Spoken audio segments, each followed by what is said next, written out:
Hi everyone, thanks for returning. Let's unravel another perplexing mystery. The case of Belinda Temple. Belinda Temple was born and raised in Texas. In 1986, Belinda went to college in her hometown, while her twin sister, Brenda, left to study at Stephen F. Austin University. Belinda decided to stay with her parents because she was dating Marshall Kumer, who was 3 years older than her. She was completely absorbed in the relationship. However, Belinda's parents were not pleased. They were concerned that the relationship would disrupt her studies, leading to her having children early and dropping out of school. This caused a lot of tension in the family. Belinda's mother, Carol, did not agree to her daughter living with Marshall. Belinda was a strong-willed and determined girl, and she may have taken her mother's advice as a threat. So at a family dinner when Marshall was invited, Belinda and Marshall, despite their mother's objections, announced that they were getting married. The atmosphere at the dinner table became heavy and quiet. Belinda decided to get married to prove to her parents she was an adult. Her boyfriend wasn't eager but didn't refuse. They married without a grand celebration, with Belinda wearing her sister's white dress and spending the day with friends drinking champagne. The next day, she moved in with him at his parents' place. The marriage was mainly to stop her mom's criticism and gain independence. But not 6 months later, Marshall began to spend little time at home, saying he was working late, but was actually with another woman. Belinda found out when she noticed that her husband was acting strangely one day. She waited until his workday was over and followed her husband, and that's when it all came to light. Marshall was walking hand in hand with some strange woman, most likely with his colleague. Belinda didn't start any arguments or jealousy, she just packed her things and went back to her mother. Marshall kept trying to ask for Belinda's forgiveness, but she wouldn't budge. After that, they soon divorced. In 1987, Belinda had nothing to keep her in her hometown, so she decided to follow her sister to Stephen F. Austin State University. Her time at the university was a positive experience for Belinda. It seemed that she had found her purpose. In addition to studying, Belinda also worked part-time as a basketball coach, and the young girl had very high expectations.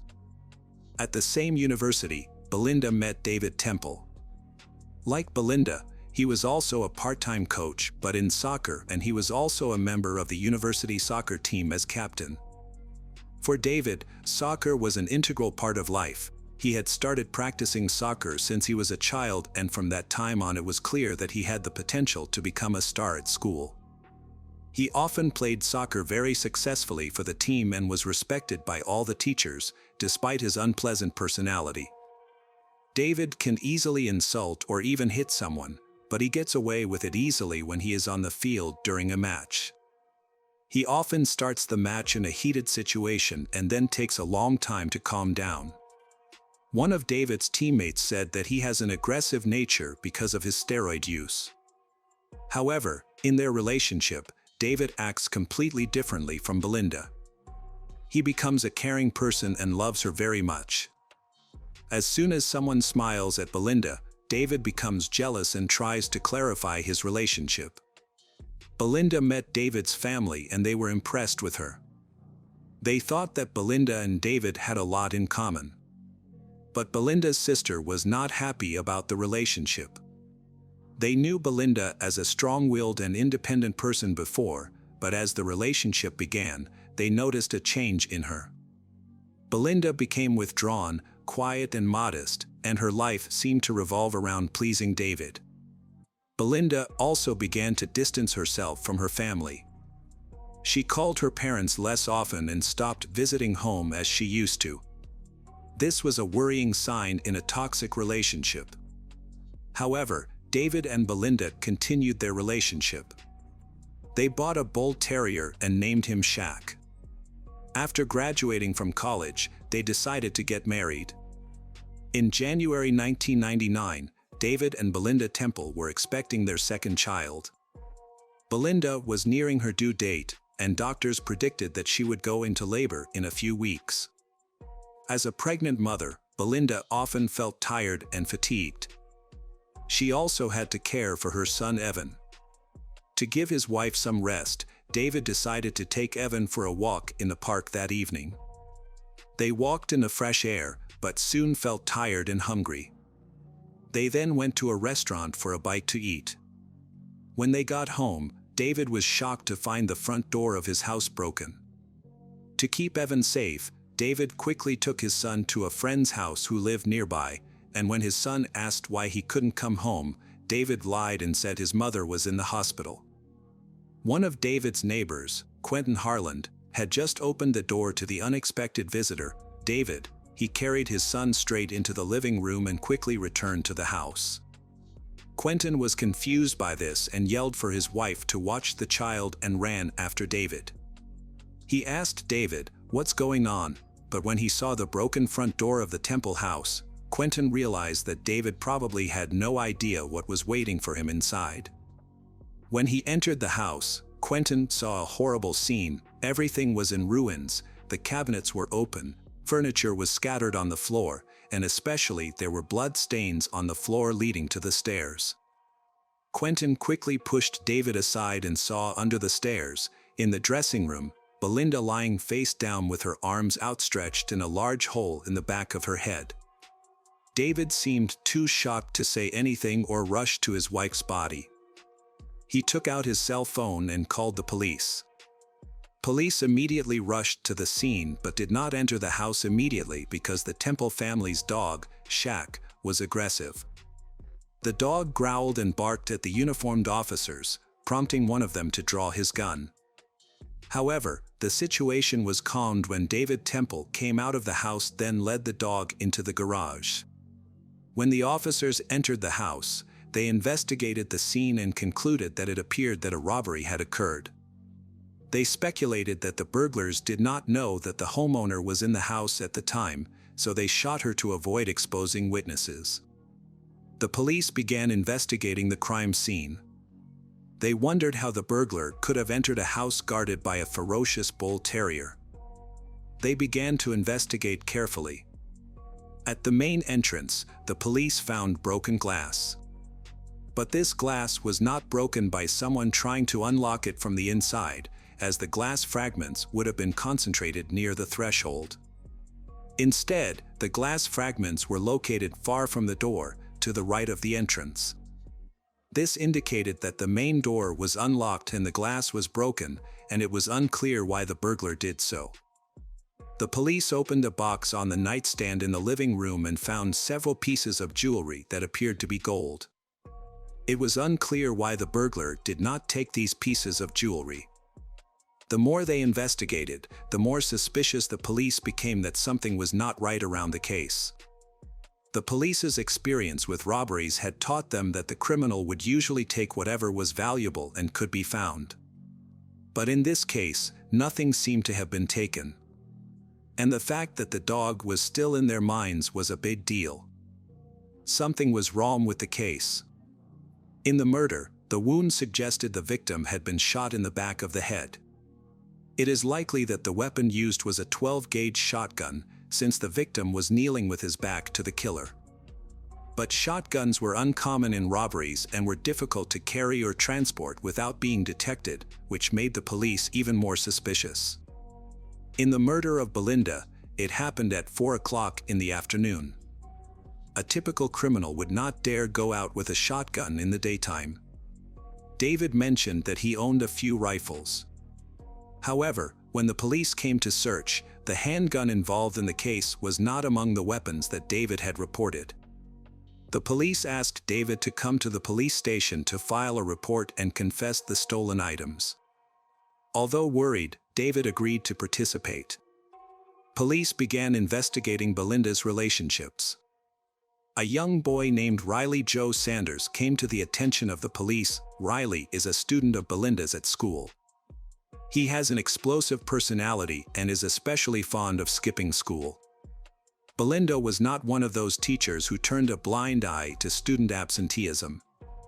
So when she noticed that one of her students, Riley, had been absent from class for months, she immediately reached out to her colleagues. She wanted to know if this was her problem as a teacher or if the boy was a systematic truant. Her colleagues answered that it was not her problem, the boy was brought up in a bad family, and no one cared about him. He appeared at school only rarely. Belinda couldn't leave it at that. That same evening, she visited his mother, who lived nearby, and had a serious talk with her, which later bore fruit. However, it wasn't quite what the young teacher had expected. Riley Joe Sanders came to class. But during a basketball game, when Sanders pushed his opponent and Belinda pointed out Riley's disgusting behavior, he insulted her with the last words and even said something like, "You'll answer to me for this, you better look around, especially in the evenings." Riley had no explanation for where he was on the day of the murder and had also threatened Belinda. He was brought in for questioning. His father had a .12 caliber gun, but when the police searched the house, they did not find a weapon. When Riley realized that the police suspected him, he confessed that he had been with friends on the day of the murder. He had kept quiet because he had been in a large group and did not want to hurt anyone. The charges against Riley were dropped. Beside that, the police began questioning Quenton Harland. David and Quenton were not only neighbors but also co-workers at the same school. They had a close friendship and often met outside of work to watch sports on TV or attend family barbecues. One day, David and Quenton discovered a new young teacher at the school named Heather Scott. Quenton showed special interest in her, even asking her out to dinner, but Quenton's efforts were unsuccessful because Heather declined the invitation. Quenton accidentally discovered a secret relationship between David and another woman. This made Quenton very angry and resentful because David was married and had a son. However, Quenton kept it a secret and did not reveal anything to others. In the work environment, David and this woman seemed to be a happy couple, and many people in the teaching staff had the same impression. However, no one knew that David had another wife named Belinda.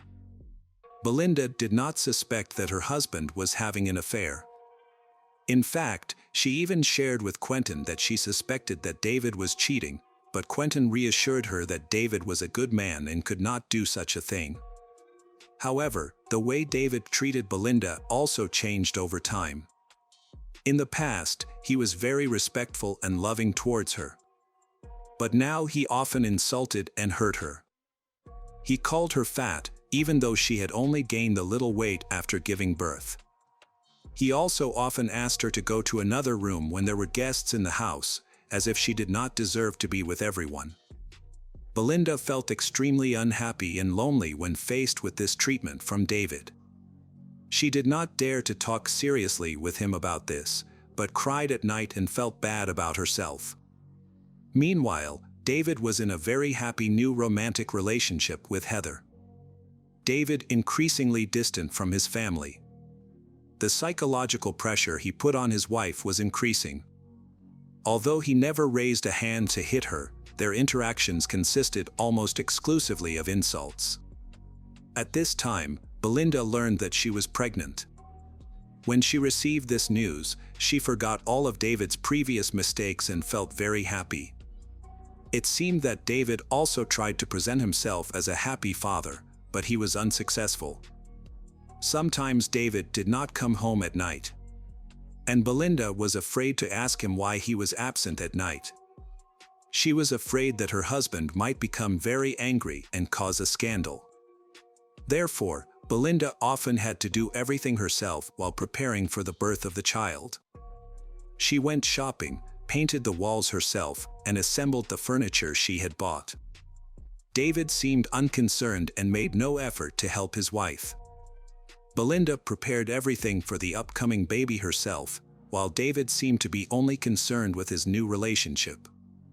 Christmas was approaching, and Belinda was 8 months pregnant. She decided to discuss with her husband David what gifts they would give each other for the occasion. However, David suggested that they skip giving each other gifts this year.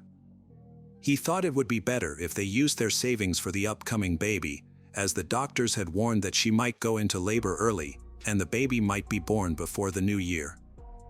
When Christmas came, although they had agreed not to give each other gifts, David did not give Belinda any small gifts. Instead, he suddenly packed his things and said that he would spend the New Year holiday hunting with his friends. Belinda felt disappointed and shared the situation with her sister. Her sister decided to help Belinda feel less alone. She also wanted to be there to care for Belinda, as doctors had warned that labor could start at any moment. What Belinda did not know, however, was that David had not gone hunting with his friends. Instead, he had spent the holiday with Heather, who was wearing a gold necklace that was said to have been a Christmas gift from David. After the death of Belinda Temple, David remarried Heather in 2001 and they had a son, Evan. But in November 2004, David's peace was shattered when the police came knocking on his door and arrested him on suspicion of murdering his ex-wife. David continued to deny any guilt. Investigators discovered that his new relationship with Heather may have been the motive for the crime. David's co-workers said that when Belinda became pregnant, David often bragged that he had found a younger, more beautiful woman to replace his wife. According to the prosecution's report, David killed Belinda as soon as she got home, still wearing her uniform and work boots. He then staged the crime scene to look like a robbery by making a mess of the house and quickly taking his son to the park to create an alibi. The prosecution also added that nothing was stolen from the house, and there was a vicious dog in the yard that would not let any stranger in. The murder weapon was probably dropped by David in the rice paddy, as witnesses saw David's car stop near the paddy, with only Evan in the car at the time. However, the shotgun was never recovered in that area. Heather's testimony claimed that before Belinda's murder, her relationship with David was not serious, and she did not even love him. These words certainly did not please Temple and introduced confusion into the jury's decision. Could David kill his wife for a non-serious relationship? Or was Heather lying to save her husband? It wasn't until 2023 that the case was revisited. David was found guilty after all and was sentenced to life in prison with parole after 17 years. His son Evan, while the trial was ongoing, did not believe that his father was capable of such a cold-blooded murder and supported him until the last moment. Hello friends, welcome to our channel.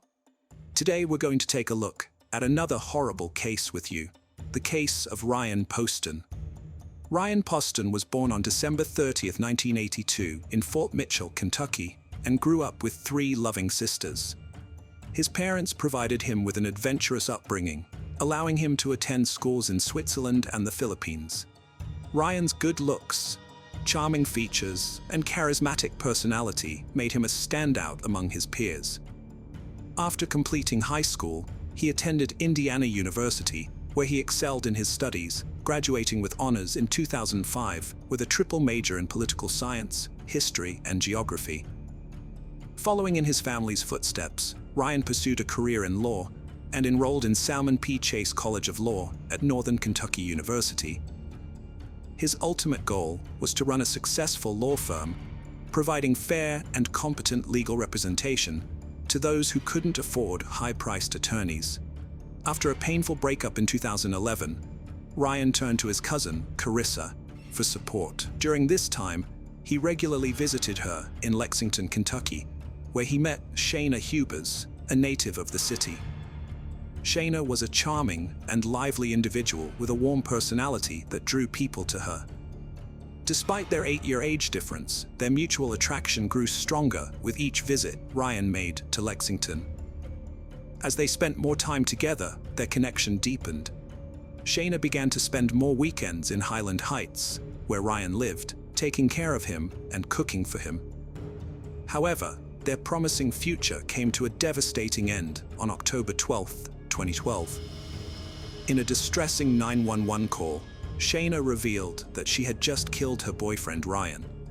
She described a harrowing scene of domestic violence that had escalated out of control, claiming that Ryan had attempted to physically abuse her and confronted her with a gun. According to Shayna, she panicked and pulled the trigger. shooting Ryan, and then shot him several more times, believing she was putting him out of his misery. Within minutes of Shayna's call, officers arrived at the scene, responding to the shocking tragedy. When police officers arrived, they told Shayna to come out of the apartment with her hands up. At first, she was hesitant, but she eventually complied. As she walked out, the officers told her to lie down on the ground. Shayna was clearly upset as she followed their instructions. After handcuffing her and putting her in the patrol car, the officers went into the apartment and found Ryan Poston's body on the dining room floor, covered in blood.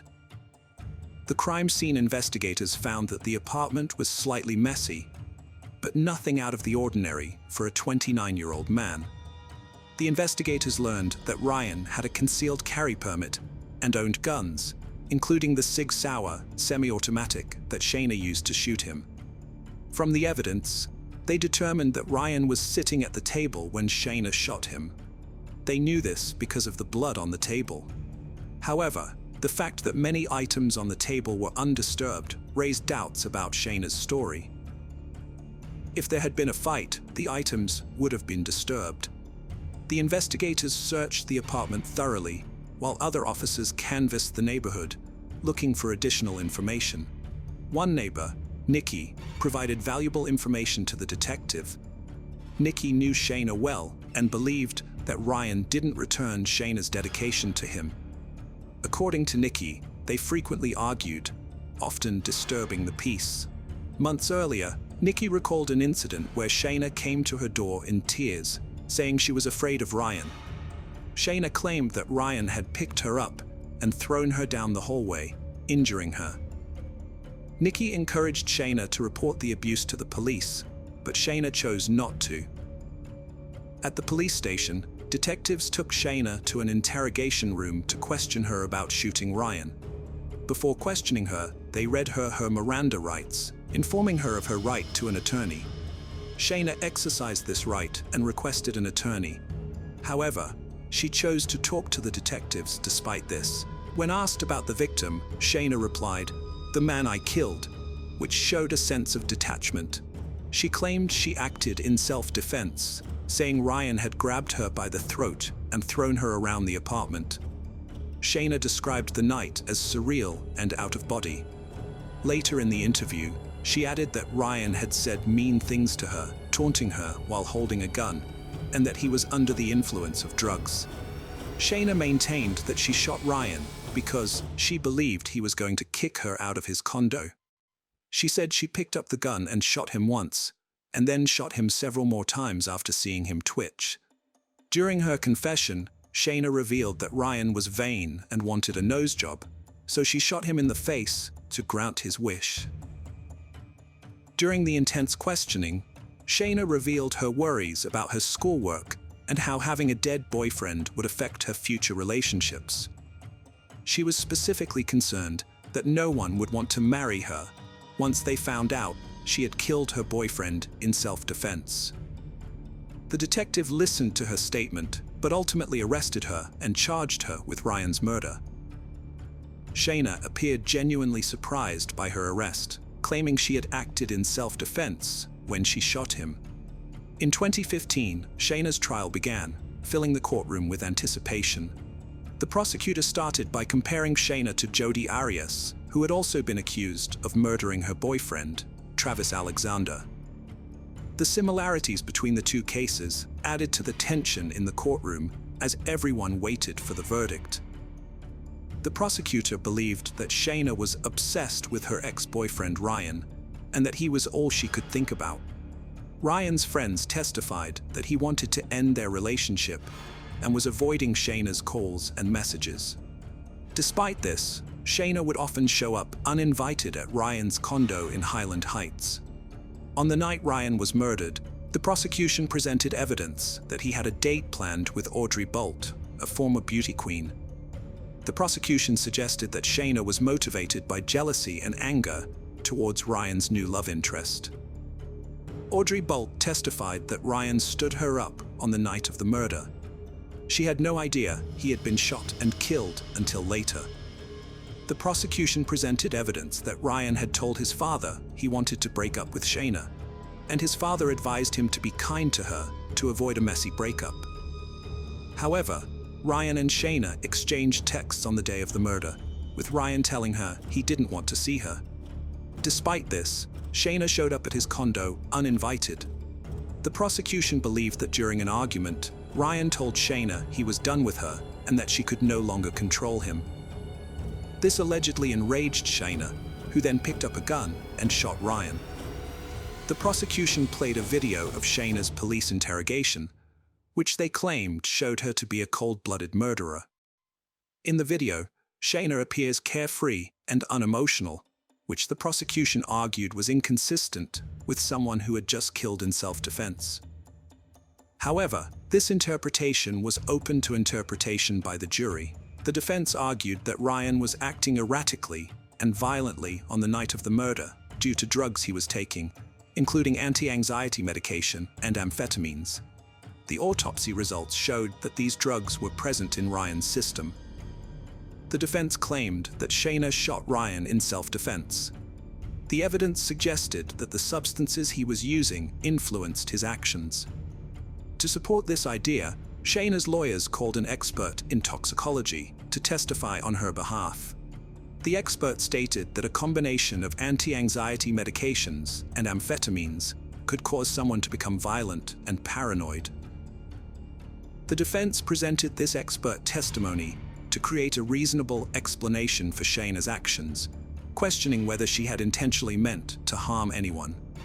During Shayna's trial in April 2015, the prosecution became worried that the jury might be swayed by Shayna's self-defense claim, particularly because she was smart, young, and attractive. These fears were alleviated on April 23rd when the jury delivered a guilty verdict, convicting Shayna of murdering her boyfriend, Ryan Poston. However, at the sentencing hearing in August 2015, Shayna continued to blame Ryan for his own death, which outraged his friends and family.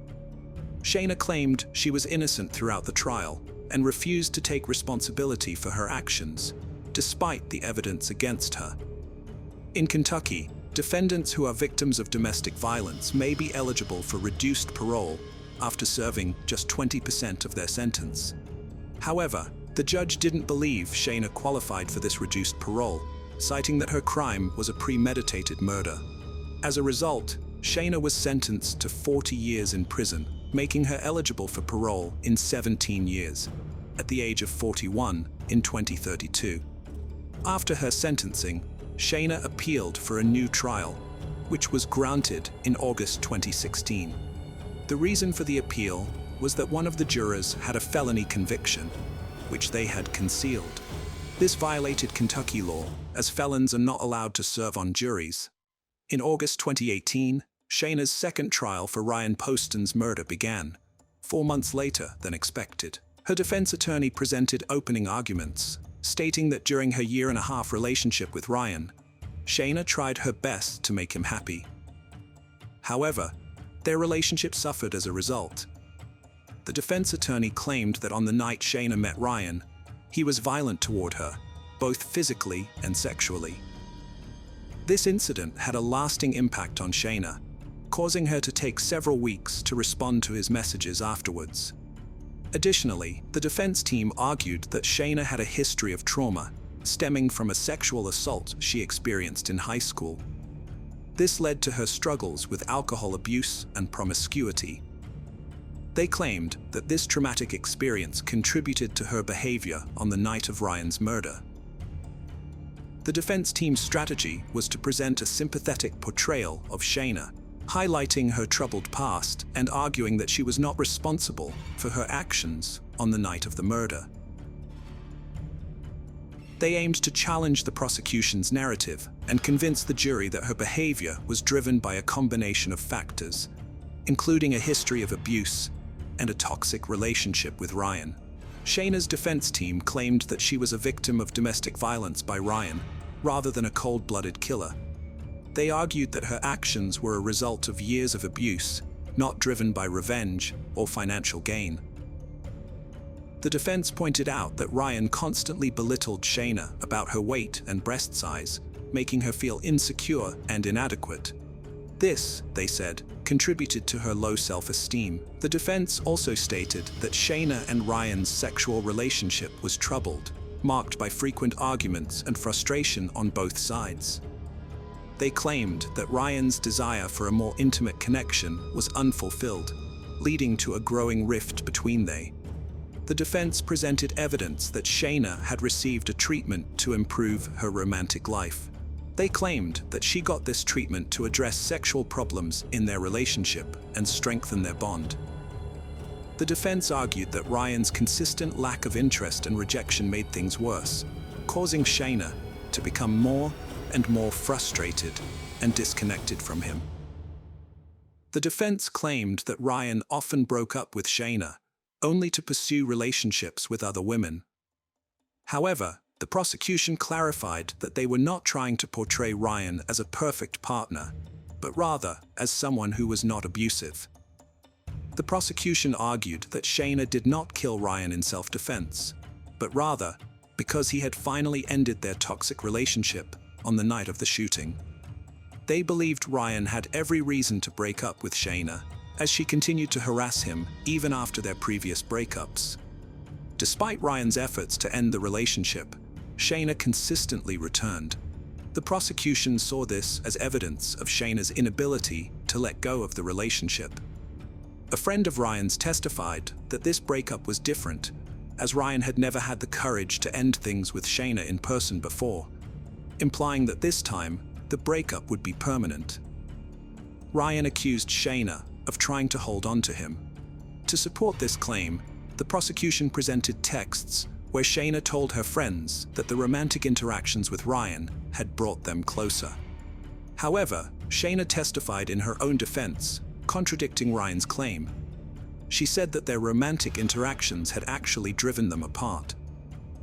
In a separate text exchange, Shayna asked Ryan for sex, but he declined due to the side effects of his antidepressant medication, which had reduced his libido. Despite these conflicting accounts, Shayna testified that Ryan had forcibly had sex with her. After 5 hours of deliberation, the jury again found Shayna guilty of murdering Ryan, despite the contradictory testimonies and evidence. The jury confirmed their original verdict, and during the sentencing hearing, Shayna's mother emotionally addressed the judge, sharing stories of her daughter's remarkable singing talent, which had earned her multiple college scholarships. Through tears, she asked the jury to consider granting Shayna parole, emphasizing that her daughter still had the potential to positively impact others' lives. Shayna's mother made it clear that her plea did not diminish the profound grief and pain experienced by the family of Ryan Poston. Despite her mother's emotional appeal, Shayna was sentenced to life in prison without the possibility of parole. According to the sentence, Shayna must serve at least 17 years before becoming eligible for parole in 2032. She is currently serving her sentence at the Kentucky Correctional Institute for Women in Pewee Valley, Kentucky. Hello friends, welcome to our channel. Today we're going to take a look at another horrible case with you. The case of Bianca Roberson. Bianca Roberson, born on October 17, 1998, Bianca grew up to be a remarkable individual. She excelled at Bayard Rustin High School, earning straight A's and graduating with honors. Her impressive academic record earned her a 4-year merit scholarship to Jacksonville University in Florida, where she planned to major in criminal justice and pursue her dream of becoming an FBI forensic agent. Bianca was a multi-talented young woman who had been involved in various activities throughout her life. She was a Girl Scout, a cheerleader, and a basketball player. She also had a passion for music, taking lessons in flute, violin, clarinet, and guitar. Additionally, she was an artist. Bianca lived with her mother and maternal grandmother, Josephine Perry, and was excited to experience the independence and challenges of dorm life. However, her plans were tragically cut short. On June 28, 2017, Bianca, her mother, and grandmother went shopping at Walmart to prepare for her upcoming move to Florida. Bianca Roberson was tragically killed in a car accident on a road she knew well. The incident occurred just 10 minutes after she left a Walmart parking lot. Witnesses quickly called 911, and first responders rushed to the scene. Unfortunately, paramedics were unable to save Bianca, and she was pronounced dead at the scene. Initial observations suggested that Bianca's severe head injuries were caused by her car veering off the road. However, as police interviewed eyewitnesses, a crucial detail emerged. A witness reported that Bianca's car had collided with a red pickup truck, which had fled the scene without stopping. As she drove home to meet her granddaughter, Bianca's grandmother was worried about the traffic and wondered if it might be related to Bianca. However, she had no idea that the cause of the traffic jam was actually a car crash involving Bianca. When she arrived home, she was met with devastating news. 2 police officers were waiting to inform her that Bianca had been killed in the accident. For Michelle, Bianca's mother, the news was almost too much to bear. Losing a child is every parent's worst nightmare. Michelle, a nurse from Delaware County, was still grieving the loss of her 22-year-old son, M.L. James Rowley, who had passed away from a heart condition in 2013. She had hoped that time would ease her pain, but instead, it had only intensified with the loss of her daughter. Michelle Robertson is struggling to cope with the loss of her second child. "I'm just existing," she said, feeling lost and without purpose. Her children were her reason for getting up in the morning, and now she feels like a mom without kids. After her divorce from Rodney Robertson in 2006, they managed to put aside their differences and work together as amicable co-parents thanks to their daughter Bianca. Michelle acknowledged that their divorce was not easy, but Bianca's presence helped to calm the tension. "Bianca didn't like it when I spoke harshly to her mother, and she would correct me," he said. Bianca's love for her family, especially her father, brought them closer together. Rodney admitted that Bianca was his favorite, and her devotion to family was inspiring. Bianca's father proudly said that his daughter was one step closer to achieving her dream of becoming an FBI forensic specialist. Bianca was excited to be on her own, but her future career was her main focus. Her hard work had paid off, as she had received a 4-year merit scholarship to Jacksonville University, one of the 3 schools that had accepted her out of the 4 she had applied to. Bianca's father said she had also been accepted to Coastal Carolina and the University of Georgia. Investigators were seeking CCTV footage to confirm the initial belief that Bianca's car veered off the road after colliding with a red pickup truck. If this were the case, it would imply that Bianca's death was no accident, but rather a deliberate act that required the police to identify a perpetrator. However, the truth revealed during the investigation proved even more stunning. While awaiting the CCTV footage, a significant development in the case occurred. It was initially assumed that Bianca's death resulted from her car crashing and hitting her head. Yet, during the autopsy, forensic experts made a startling discovery: there was a bullet in Bianca's head. This revelation drastically altered the course of the investigation. What initially seemed like an accident and later a collision with a red pickup truck was revealed to be a death caused by a gunshot wound to the head. The autopsy report's findings prompted detectives to meet with Bianca's family, bringing devastating news that her death was no accident. This revelation sent shockwaves, especially for her mother, Michelle, who couldn't fathom why anyone would harm her daughter. Bianca had a close-knit relationship with those around her, and her family couldn't identify anyone who might have wished her harm. Desperate for answers, the Robertson family relied on investigators to identify the person responsible for Bianca's tragic death.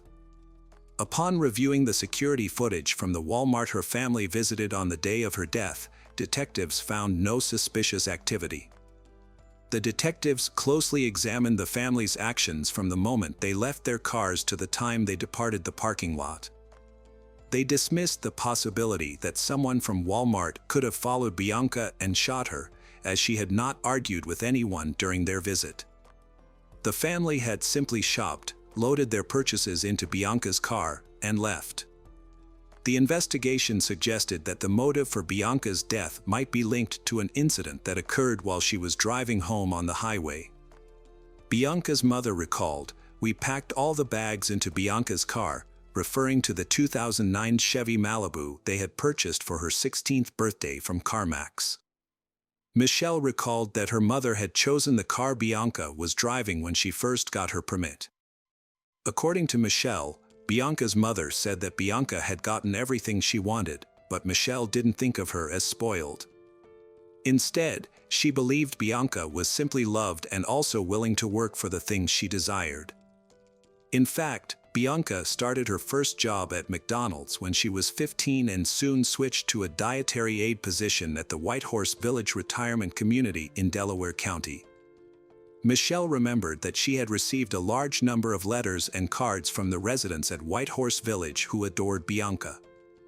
After the police obtained traffic footage from CCTV cameras, Michelle pointed out that there were no cameras at the exact location where Bianca veered off the road. However, there was a camera about a mile away.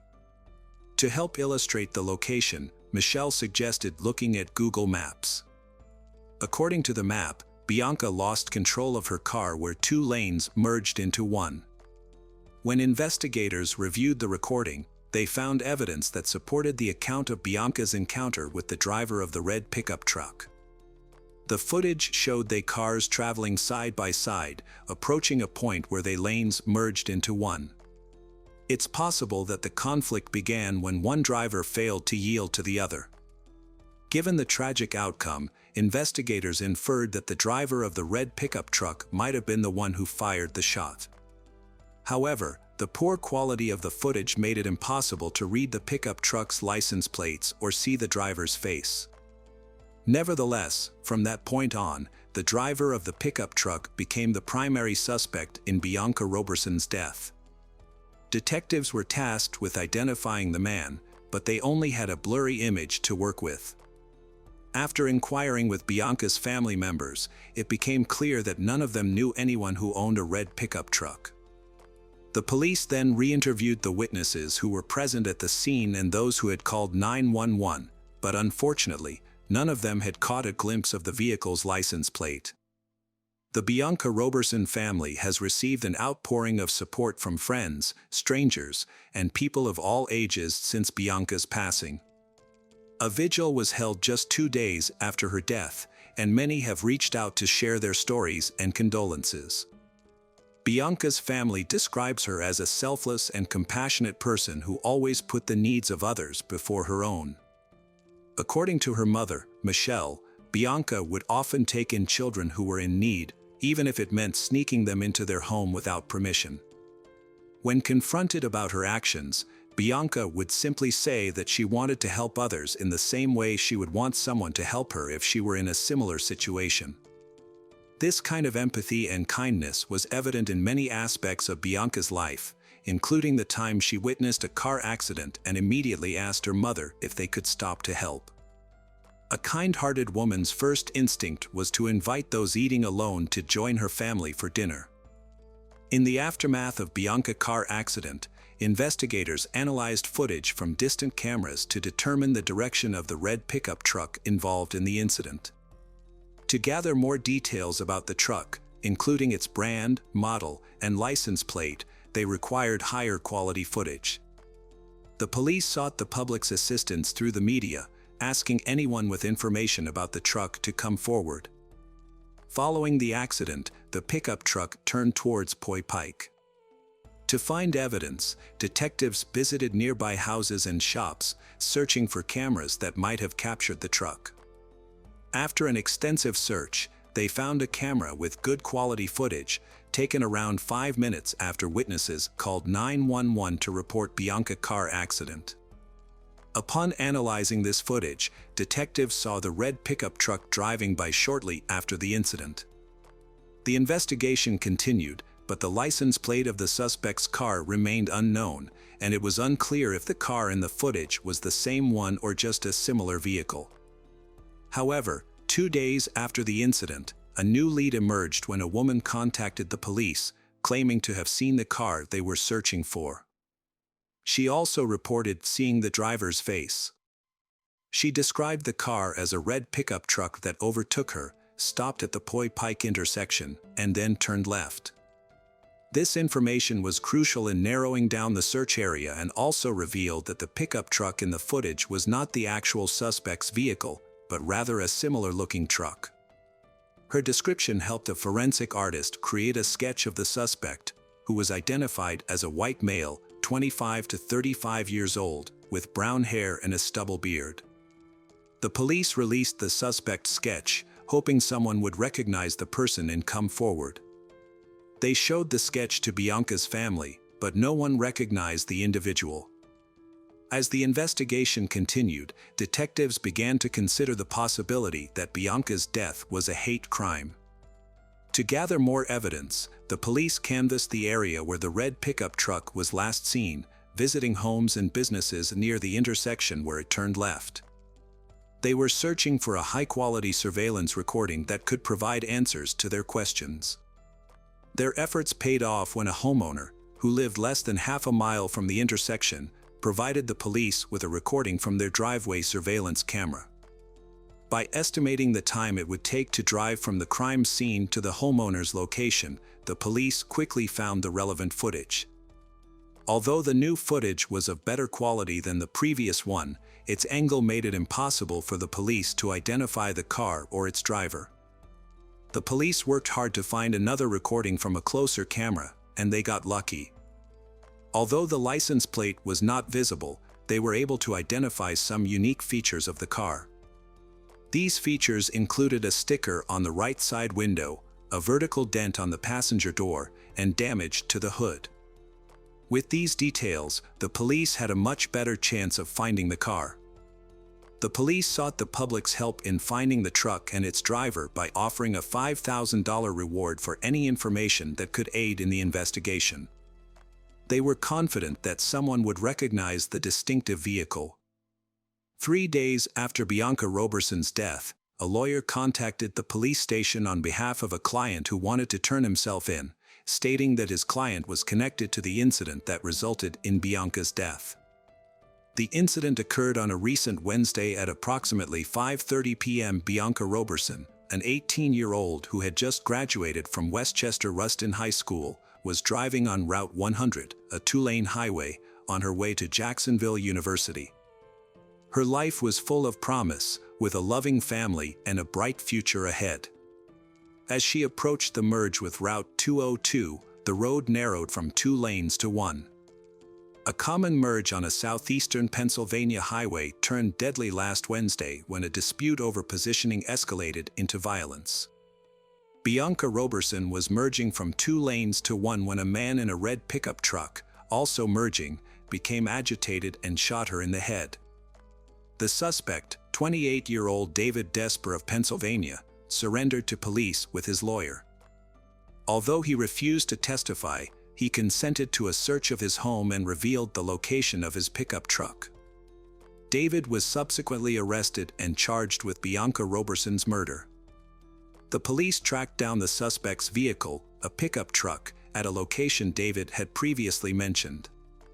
Unique features on the truck, such as stickers on the windows and damage to the body, made it unmistakably clear that it was the same truck involved in the crime. The investigators searched Davider's residence and found the firearm that was used to shoot and kill Bianca Roberson. Despite this major breakthrough in the case, the authorities remained baffled as to the killer's motivation. Over 800 loved ones and members of the community attended a heart-wrenching farewell ceremony at the St. Paul's Baptist Church in the suburban Westchester borough, which lies approximately 25 miles. During the funeral service, many people paid tribute to she, including her brothers, officials from her high school, the chief admissions officer from the university she was set to attend, and friends. In his eulogy, Pastor Wayne Croft Sr. drew a comparison between the shooter and 2 other infamous cases, George Zimmerman, who shot and killed Trayvon Martin, a black teenager, in Florida in 2012, and was acquitted of murder in 2013, and Michael Dunn, who shot and killed Jordan Davis, another black teenager, in Florida in 2012, after a dispute over music. Dunn was convicted and sentenced to life in prison plus 90 years. The pastor expressed the sentiment of the black community, stating that regardless of whether Bianca's murder was a result of road rage or racism, the fact remains that a brilliant young black woman's life was lost. During the trial in September 2018, David Desper was asked to explain his motive for committing the crime. Instead of providing an answer, he requested forgiveness from Bianca's family. For Bianca's parents, the thought of facing their daughter's alleged killer was daunting. To show their support and unity, Rodney had arranged for family members and friends to wear T-shirts with Bianca's face on the front as they gathered at the Chester County Government Services Center. The family of Bianca Roberson wore bracelets with a poignant message, "Bianca Roberson, a rose in God's garden." They also held a banner that read, "Justice for Bianca Nicole Roberson," a reminder of the tragic event that took her life on June 28, 2017. Rodney, Bianca's father, expressed his uncertainty about how he would react when he saw the man responsible for his daughter's murder. "I don't know what I'll do when I see him," he said. "The man who held the gun that took my daughter's life, he just took her dreams away. He had no right to do that." Michelle, Bianca's mother, struggled to come to terms with the loss of her child. "I want to hold her, comfort her, and bring her back," she said through tears. The prosecutor argued that the traffic conflict occurred because Bianca failed to yield when their lanes merged into one. In response, David Desper rolled down the passenger side window and fired a shot. Realizing the severity of his actions, David Desper fled the scene, leaving his pickup truck with a friend in Pennsylvania, and attempted to escape to Delaware. However, after his sketch and the distinctive features of his pickup truck were publicized in the news, David Desper decided to hire a lawyer and surrender. The police investigated his social media accounts and interviewed his friends but found no evidence to suggest that the crime was motivated by bias. As a result, David Desper was not charged with a hate crime. District Attorney Hogan stated that there was no indication that the crime was racially motivated or a hate crime. However, many people disagreed with this assessment. Before the sentencing, the defense portrayed David Desper as harmless and immature for his age, describing him as a big kid who enjoyed playing with cars in his free time. They argued that David Desper had essentially handed the case to the government by turning himself in. The defense claimed that David Desper was driving home when another car startled him, causing him to fire the gun. They maintained that David Desper was not a menacing individual. Prosecutor Chris Miller countered that a 28-year-old man driving with a loaded firearm is not a big kid. He emphasized that David Desper's actions were those of a responsible adult. Ironically, David Desper's own mother had shared a Facebook post about the police searching for the person who murdered Bianca Roberson, unaware that the suspect was her own son. Wendy Desper expressed her love for Bianca's family and apologized for her son's actions. "I'm so sorry for what my son did," she said, as her son wept. Rodney Robertson struggled to speak through tears as he addressed his daughter's killer. "I have simple questions for the defendant," he said. "Why did you shoot my daughter? Was it because of her youth, her race, her gender, or just because you wanted to go first on the road? Was it simply because you were having a bad day?" Rodney continued, "All my dreams for Bianca were coming true until the day the defendant took her life. Now, all I have left of Bianca are my memories." David Desper pleaded guilty to third-degree murder. The court sentenced him to 40 years in prison, with the possibility of parole after 20 years. Judge Anne-Marie Wheatcraft became emotional as she announced the sentence, telling Desper, "I don't believe you were afraid, I believe it was anger." County Judge Annery Wheatcraft imposed the maximum sentence of 20 to 40 years for that grade of homicide. David Desper attempted to appeal the sentence, but his appeal was denied. Hi everyone, thanks for returning. Let's unravel another perplexing mystery. The case of Jessica Dishon. Jessica Dishon was born on May 2, 1982, in the small town of Shepherdsville, Kentucky. As the eldest of 3 children, Jessica took on significant responsibilities from a young age, helping her parents care for her 2 younger brothers while they worked. At age 15, Jessica started working part-time at a restaurant to save money to buy her first car, a red Pontiac. A few years later, she bought the car she wanted.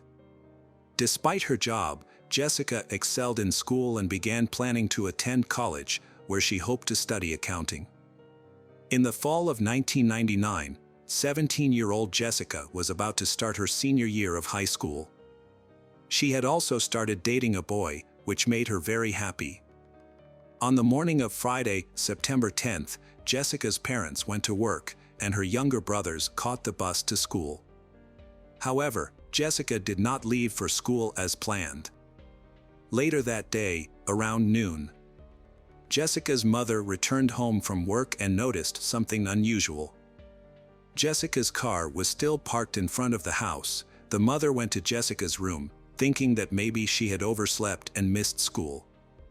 But Jessica was not in her bedroom. The mother then considered the possibility that Jessica might have gotten a ride to school from her father, so she called him to ask. However, he told her that he had gone to work alone that morning. Jessica's mother suspected something was wrong with her car, so she took out a spare key to try to start the car.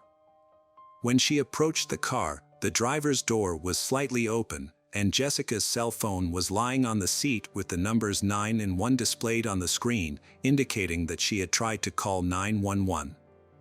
Jessica's shoes and keys were found under the front seat, while her textbooks, work clothes, and purse were in the back seat. Jessica's mother was worried about Jessica's safety. It was obvious that she had tried to call for help but was unsuccessful. Furthermore, Jessica could not leave her belongings in the car and leave. Jessica's parents contacted her school, learning that Jessica had not come to class that day. When Jessica's best friend at work called her parents a few hours later, saying that Jessica had not come to work, they became even more worried about Jessica. Jessica's parents immediately contacted the police, but the sheriff downplayed the situation, suggesting that Jessica might have wandered off and would return home on her own. Despite Jessica's parents' pleas, the sheriff refused to open an investigation. Undeterred, Jessica's parents contacted relatives, friends, and acquaintances, but no one had any information about Jessica's whereabouts. They then searched the entire town, scouring the area, but there was no sign of her. The next morning, Jessica's parents returned to the sheriff's office to report that she had not returned home. The sheriff sent 2 officers to check Jessica's car. However, the officers searched the car without wearing gloves, potentially destroying evidence. Furthermore, the officers did not search Jessica's room. Feeling frustrated with the police, Jessica's parents sought the help of the local media, hoping to draw attention to Jessica's disappearance and the police's lack of attention. Jessica's family and friends, led by her father and Uncle Stanley, launched a search for Jessica. They also distributed flyers with information about Jessica. Fearing the worst, they focused their search on an area near a river, which was known to be a crime hub. For hours, Jessica's family members thoroughly searched the challenging terrain near the river but couldn't find any sign of Jessica.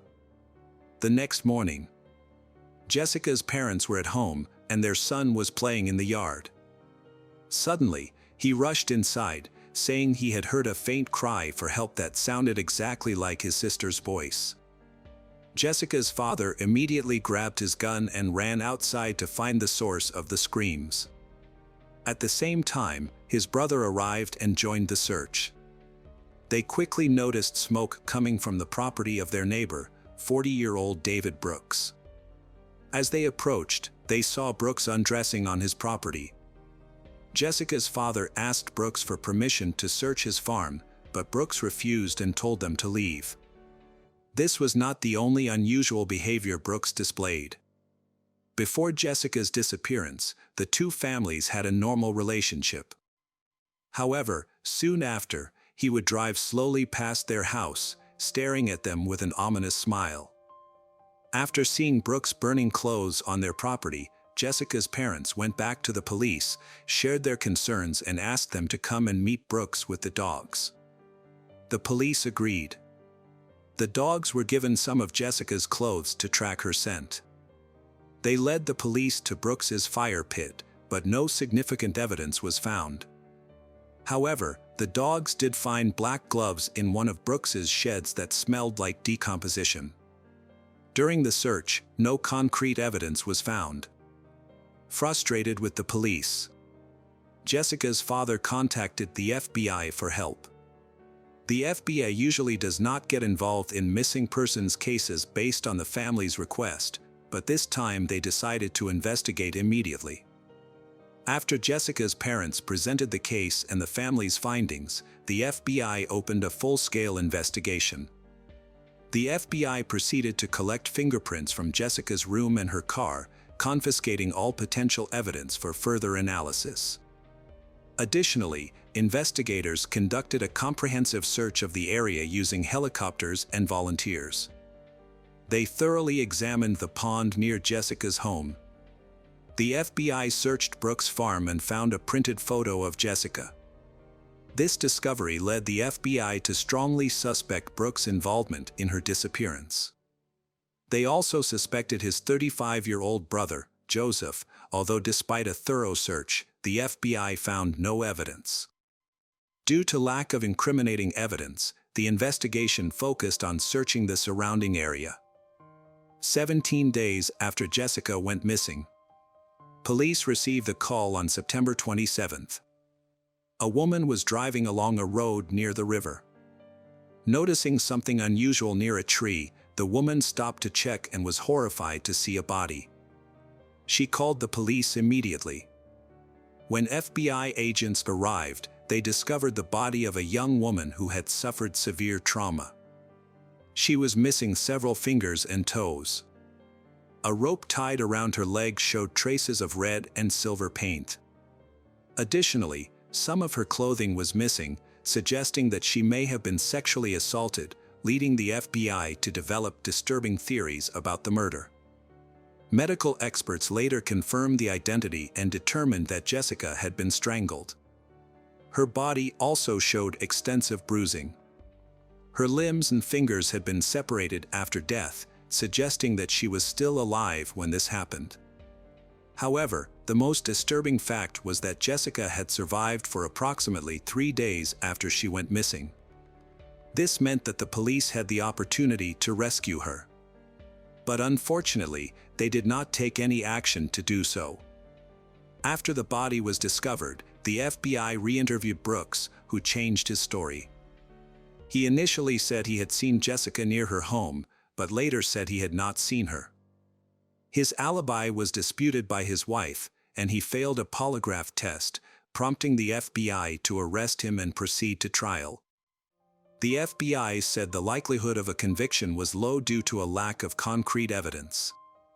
While they had some troubling clues that pointed to his involvement, they were circumstantial and inconclusive. As the trial progressed, detectives continued to search for additional evidence. During a re-examination of Brooks' car, they found a rope similar to the one used to tie Jessica up. However, analysis showed no DNA on the rope. Brooks' trial began in January 2003. His attorney maintained his innocence, citing a lack of evidence. During the trial, it was revealed that investigators had found the victim's missing limbs but had not properly preserved them, causing them to decompose and lose potential evidence. The remaining circumstantial evidence was insufficient to convict, and the jury was unable to reach a unanimous decision, resulting in Brooks' acquittal. Under state law, he could only be brought back if new evidence was discovered. Jessica's parents were devastated by the outcome. The parents also felt that if the police had done their job properly, Jessica might still be alive. Over time, the case went cold and was largely abandoned, leaving the family without closure. In 2012, a new detective, Lynn Hunt, joined the local police department and was tasked with reviewing unsolved cases. Lynn Hunt began by examining the murder case of Jessica. However, she was shocked to find that the original investigation was poorly handled, with case files containing errors and lacking key information from interviews with relevant parties. The evidence was also not properly documented, forcing Lynn Hunt to start the investigation from scratch 13 years after the crime. Hunt met with Jessica's family and obtained a box of her belongings that had been kept in her car at the time of the murder. One of her brothers, now an adult, had kept the box since the police returned the items to the family. Lynn Hunt was again disappointed by the careless handling of the evidence, as it had not been stored according to protocol. Her efforts paid off when she discovered a crucial document, Brooks' medical examination report, which revealed that Brooks had an IQ of 61, which is considered low. With a low IQ, Brooks may not have fully understood the questions and may have given incomplete answers. All of this led Lynn Hunt to think that this man might not have anything to do with the case. Lynn Hunt began to consider other suspects. Lynn Hunt conducted an extensive review of everyone connected to the case and those living in the surrounding area. This investigation continued until September 2014, nearly 15 years after Jessica's death. A coworker contacted Lynn Hunt with information about an inmate at the Kentucky State Prison who claimed to know who killed Jessica. Lynn Hunt initially dismissed the information as unreliable. Many inmates make up stories to get released early. However, Lynn Hunt verified the information before dismissing it. Lynn Hunt visited the prison and met a man who told her that he had previously shared a cell with another inmate. During conversations, the inmate revealed to him that he was responsible for the murder of Jessica Dishon. The informant revealed that Stanley Dishon, Jessica Dishon's uncle, had a dark secret. According to the informant, Stanley confessed to years of sexual abuse of Jessica while they lived under the same roof. He warned her that if she spoke about the abuse, he would kill her or someone she cared about. When Jessica started dating in the spring of 1999, Stanley became increasingly fearful that she might confide in her boyfriend about the abuse she had suffered at his hands. On September 10th, Stanley visited Jessica at her home when she was alone, and he saw her packing her belongings into her car. He approached her and asked her to end her relationship with her boyfriend. However, Jessica refused, threatening to expose Stanley's actions if he did not leave her alone. As Stanley threatened her, causing Jessica to reach for the phone to call 911. Stanley tried to grab her, but she broke free and ran back to her room. Stanley followed her into her room, striking her before binding her with her own sheets. Stanley then dragged her to an abandoned shed not far from where her body would later be discovered. Stanley held Jessica captive for several days, subjecting her to abuse and torture before ultimately killing her. Stanley then placed her body in a visible location near the road and buried the bloody sheets under the shed. Additionally, Stanley removed some of Jessica's limbs in an attempt to mislead the police, making it seem like the murder was the work of drug traffickers. Lynn Hunt was intrigued to discover that this crucial detail about the missing limbs had never been made public. Only Jessica's closest relatives were aware that her body had been mutilated, which meant the informant couldn't have fabricated this information. Furthermore, Stanley claimed to have buried Jessica's shoe under a broken tree near the shed. Determined to verify the informant's story, Lynn Hunt decided to search for buried evidence. With limited resources at the local police department, she enlisted the help of Jessica's brother and other relatives, keeping Stanley's possible guilt a secret. She did not report her suspected evidence to them. On the first day of the search, no clues were found despite searching the areas described by the informant. The next day, Jessica's brother and Lynn Hunt returned to the scene. On the way, they noticed an abandoned barn on the side of the road and decided to search. Inside the barn, they began digging. Their search uncovered a buried bed sheet. Lynn Hunt collected the evidence and rushed to Jessica's home. Since her disappearance, her parents had left her room unchanged, which helped in verifying the evidence. Upon comparison, Lynn Hunt confirmed that the bed sheet was indeed from Jessica's bedding, as it matched the pattern of the other linens and was missing from her bed. Following this discovery, Stanley was arrested and questioned by police. Although he appeared visibly shaken during questioning, he refused to confess to the crime. Stanley was eventually charged with murder and the case went to trial. This news shocked Jessica's father. The murderer he had been searching for was none other than his own brother Stanley Dishon. As the trial progressed, Lynn Hunt dug into Stanley's past to gather more evidence. She knew that he had assaulted Jessica, but her investigation uncovered that several of Stanley's female relatives had come forward to report that he had sexually abused them as children. Stanley would approach his relatives, claiming he was temporarily homeless, and asked to stay at their home. However, when left alone with the young girls in their homes, Stanley would sexually assault them, threatening them to ensure their silence. Based on multiple similar accounts, police deduced that Stanley had been engaging in this behavior for approximately 3 decades. Lynn Hunt knew full well that a conviction for murder would be difficult, given the lack of direct evidence, such as fingerprints or DNA, linking Stanley to the crime. Undeterred, Lynn Hunt continued her investigation and stumbled upon a box of old case files that had not been examined before. As she sifted through the boxes, Lynn Hunt was once again frustrated with the police who had originally handled the case. She noticed a letter dated June 26, 2002. A concerned person had written to the police at the time, recounting a story identical to one Lynn Hunt later heard from an inmate at the Kentucky Penitentiary. In the summer of 2002, Stanley was serving a sentence for assaulting a minor family member.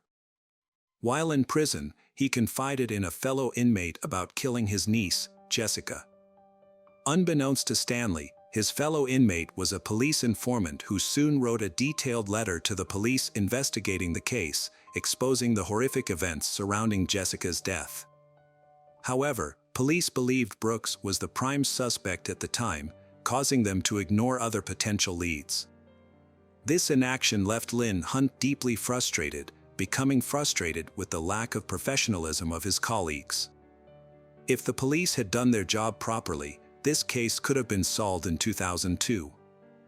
After all these years, Lynn Hunt could only hope that Stanley would finally face justice for his actions at the upcoming trial. The process began in 2015 when Stanley appeared in court, pleading not guilty.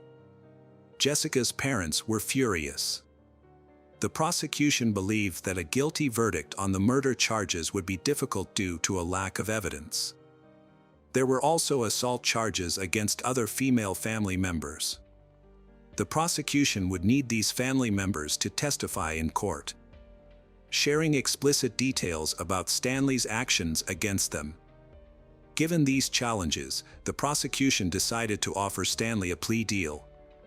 In exchange for dropping the death penalty, Stanley would have to plead guilty to both the assaults on his relatives and Jessica's murder. Ultimately, Stanley accepted the deal and pleaded guilty. Jessica's parents, who wanted the truth, were unhappy with this arrangement, but Stanley remained silent in accordance with the terms of the plea deal. Stanley was sentenced to 20 years in prison with the possibility of parole after 15 years. Since he was 56 years old at the time of his conviction, he could be released at age 71. Welcome back, detectives. Let's dive into another horrible case. The case of Kira Steger. Kira Steger was born on November 19, 1982, in Des Plaines, Illinois. She was the daughter of Marcy and Jay Kira, who described her as a bubbly, dedicated, and sweet person. Kira worked at the Mall of America, where she held positions at 2 stores, Wet Seal and, most recently, Delia's. Her co-workers were not only her best friends but also her family. She had a unique ability to see strengths in others that they had not yet seen. Kira had planned a bright and peaceful future. Unfortunately, her dreams came to an abrupt end when Kira mysteriously disappeared. On Thursday, February 21, 2013, Kira had a shift. Her co-workers said she was feeling well and had plans to go out to dinner at a fancy restaurant with her husband, Jeffrey Trevino, after work. Kira and Jeffrey met 3 years ago and quickly fell in love. Kira and Jeffrey began a romantic relationship and eventually married, forming a happy and stable couple. Although they sometimes disagreed, they resolved everything in private, without letting anyone know about these disagreements. 2 days later, on Saturday, February 23, when Kira failed to show up for work, her co-workers became concerned because this was unlike her. Kira was always punctual, strict with herself and others, never late, and always kept to a schedule. When Kira could not be reached, her co-workers called Jeffrey, but he did not know where his wife was. Jeffrey said that Kira had left home the morning before and had not returned. He was not too worried because Kira had a habit of occasionally being absent for a day or two, often staying overnight at friends' or relatives' houses without notice. However, the bad weather with heavy snow that day may have worried him. Jeffrey thought that something might have happened to her on the road. Perhaps her car broke down and her cell phone ran out of battery. That same day, not receiving any news from his wife, Jeffrey reported her missing and contacted Kira's family.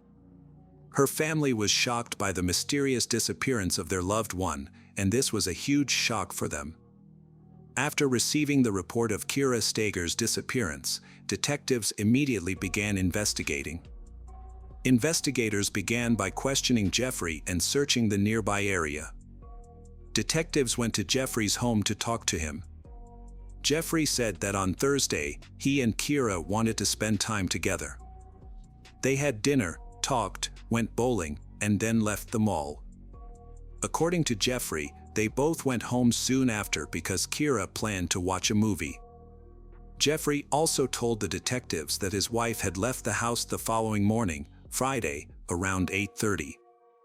A meeting had been scheduled at work that she had to attend. Kira was acting normally, and Jeffrey did not notice anything unusual. Jeffrey did not find anything unusual about Kira's occasional disappearances, although he did not know where she went or who she was spending time with. Jeffrey said that they had been having relationship problems for the past few months. However, he did not find it serious or alarming, but rather viewed it as the usual small arguments that occur in every family. The detective asked Jeffrey about who Kira might be seeing and whether she was in any other relationship. Jeffrey dismissed this idea, as he had asked Kira directly and she had denied it. According to Jeffrey, he truly loved Kira and trusted her. Investigators turned over all the information they had gathered about Kira and her car to the patrol team. Detectives also went directly to the Mall of America to verify Jeffrey's statements and look for clues. The Mall of America, located in Bloomington, is one of the largest malls in the world, with 520 stores, an amusement park, an aquarium, a movie theater, a golf course, and many other amenities. The mall has numerous security cameras, so detectives reviewed the footage of Kira leaving the company on February 21st. The video did not show anything unusual. Jeffrey's initial statement was very credible. He met Kira after work. They stayed in the mall for a while, then went down to the parking lot and left.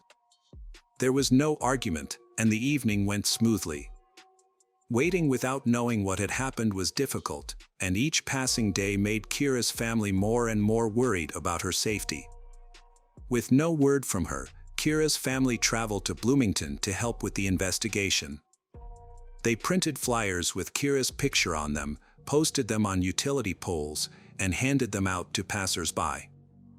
Their goal was to attract as much attention as possible to find Kira. They knew they couldn't just stand by and had to take action to find their loved one. While Kira's family was handing out flyers, the investigators continued their investigation. While interviewing neighbors, the police discovered a surveillance camera on a neighbor's home. The camera was pointed at Kira and Jeffrey's home. The investigators asked the homeowner to copy the footage from the camera because they hoped to find clues in it. Meanwhile, records from a cell phone company provided them with a new lead. According to phone records, Kira was in a relationship with someone other than Jeffrey. That person was Ryan Wendt, the manager of the chain of stores where she worked. They had a deep relationship and corresponded frequently. Police determined that Ryan had left the state and that when the search for Kira began, Ryan was driving to Colorado. This man was closely related to the investigation because, in addition to his relationship with Kira, he was out of state at the time of her disappearance. It could be a coincidence, or there could be something else going on behind his departure. Investigators needed answers. After several attempts, detectives were able to contact Ryan. He said the last time he had contact with Kira was when he was driving through South Dakota and texting her. These messages were sent shortly before Kira went missing. After reviewing the timestamps, detectives determined that Kira had contacted her new lover while she was having dinner with her husband. The messages showed that Kira had become increasingly distant from Jeffrey. Investigators ran a cell tower location check on Ryan's phone and checked his credit card statements. The results showed that he was indeed out of state that night and had no connection to Kira's disappearance. As a result, Ryan was released and cleared as a suspect. The timestamps on the messages showed that Kira was still texting Ryan even after she returned home to her husband. However, after 11:44 p.m., their conversation stopped, and Kira's phone was no longer active. Meanwhile, another investigation team was preparing to review video from a surveillance camera installed at Kira's neighbor's home. The camera captured most of the street scene from left to right. However, it rotated so quickly that it was difficult to observe. If the camera saw something suspicious, it immediately moved in another direction. Jeffrey and Kira's house was only visible for a few seconds when the camera panned to the right. Jeffrey said that after dinner and bowling, he and Kira went home, watched a movie, and went to bed. However, when investigators reviewed the footage, they discovered that just after 2 a.m., Kira's car backed into the driveway. Because the footage was poor and the camera kept moving, it was difficult to determine exactly what was happening at that time. The car then left the house. Jeffrey explained that Kira had asked him to fill up her car with gas for work the next day, so he went to the gas station. Surprisingly, this story was true.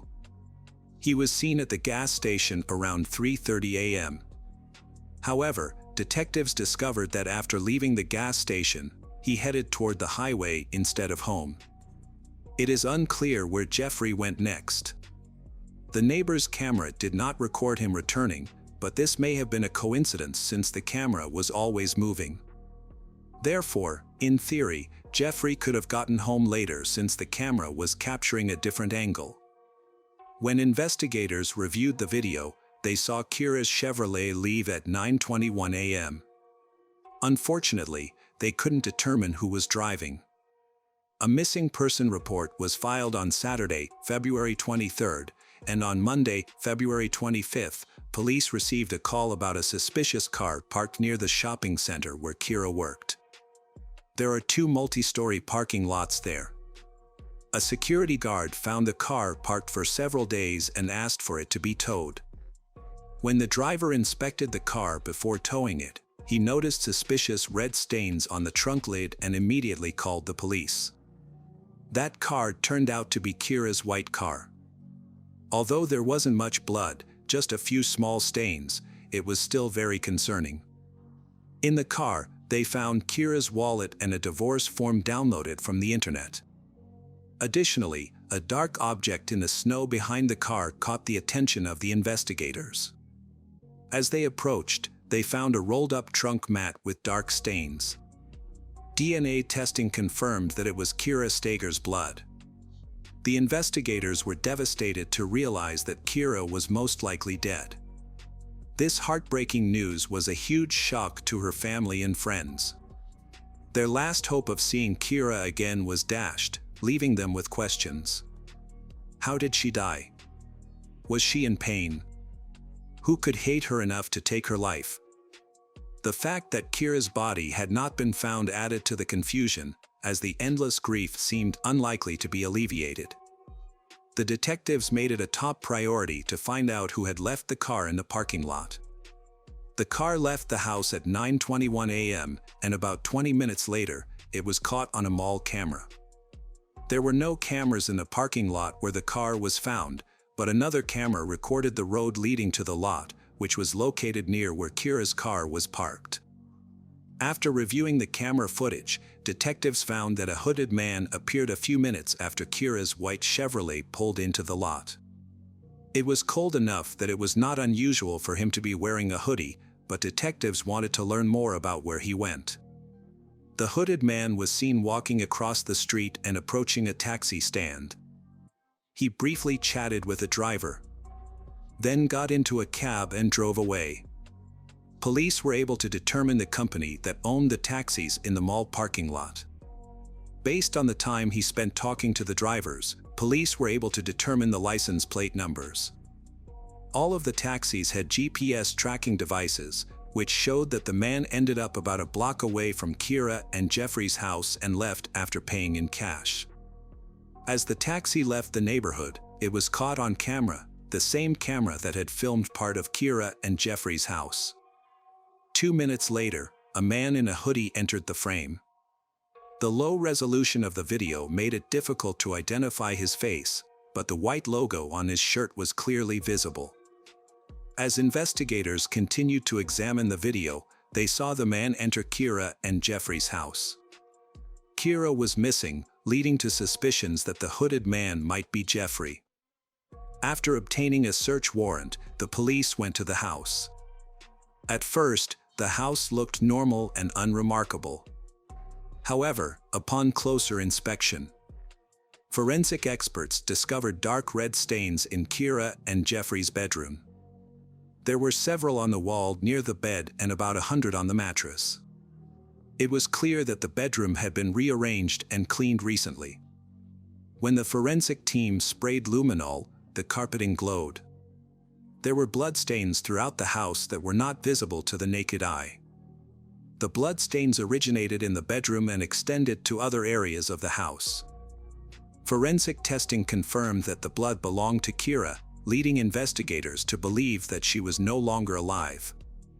In addition to searching the house, police also searched Jeffrey's car. There were no bloodstains or signs of a struggle. However, they found one interesting detail: a gas station receipt in Jeffrey's car, dated 1 hour and 40 minutes before Kira's car was abandoned in the mall parking lot. According to the receipt, the transaction was made using Jeffrey's card. Detectives went to the gas station to review the security cameras. The camera recorded Jeffrey filling up with gas, then going inside to withdraw money from an ATM. The video clearly showed Jeffrey's face and a logo on his jacket that looked similar to the logo on the man in the earlier footage. With video evidence and all the evidence in the house, Jeffrey Trevino, 39, was arrested. He was taken to the police station for questioning and is now the prime suspect. Immediately after being released from the interrogation room, Jeffrey contacted a lawyer and was advised to exercise his right to remain silent. The police had enough evidence to charge him, but the most compelling evidence was Kira's body. No one suspected Kira was dead at the time. Police, Kira's family, and volunteers searched for her for months.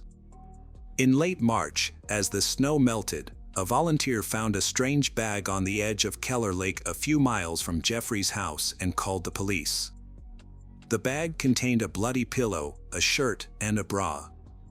The forensic team linked these items to Kira because her DNA was found on them. The lake remained frozen, hampering the search.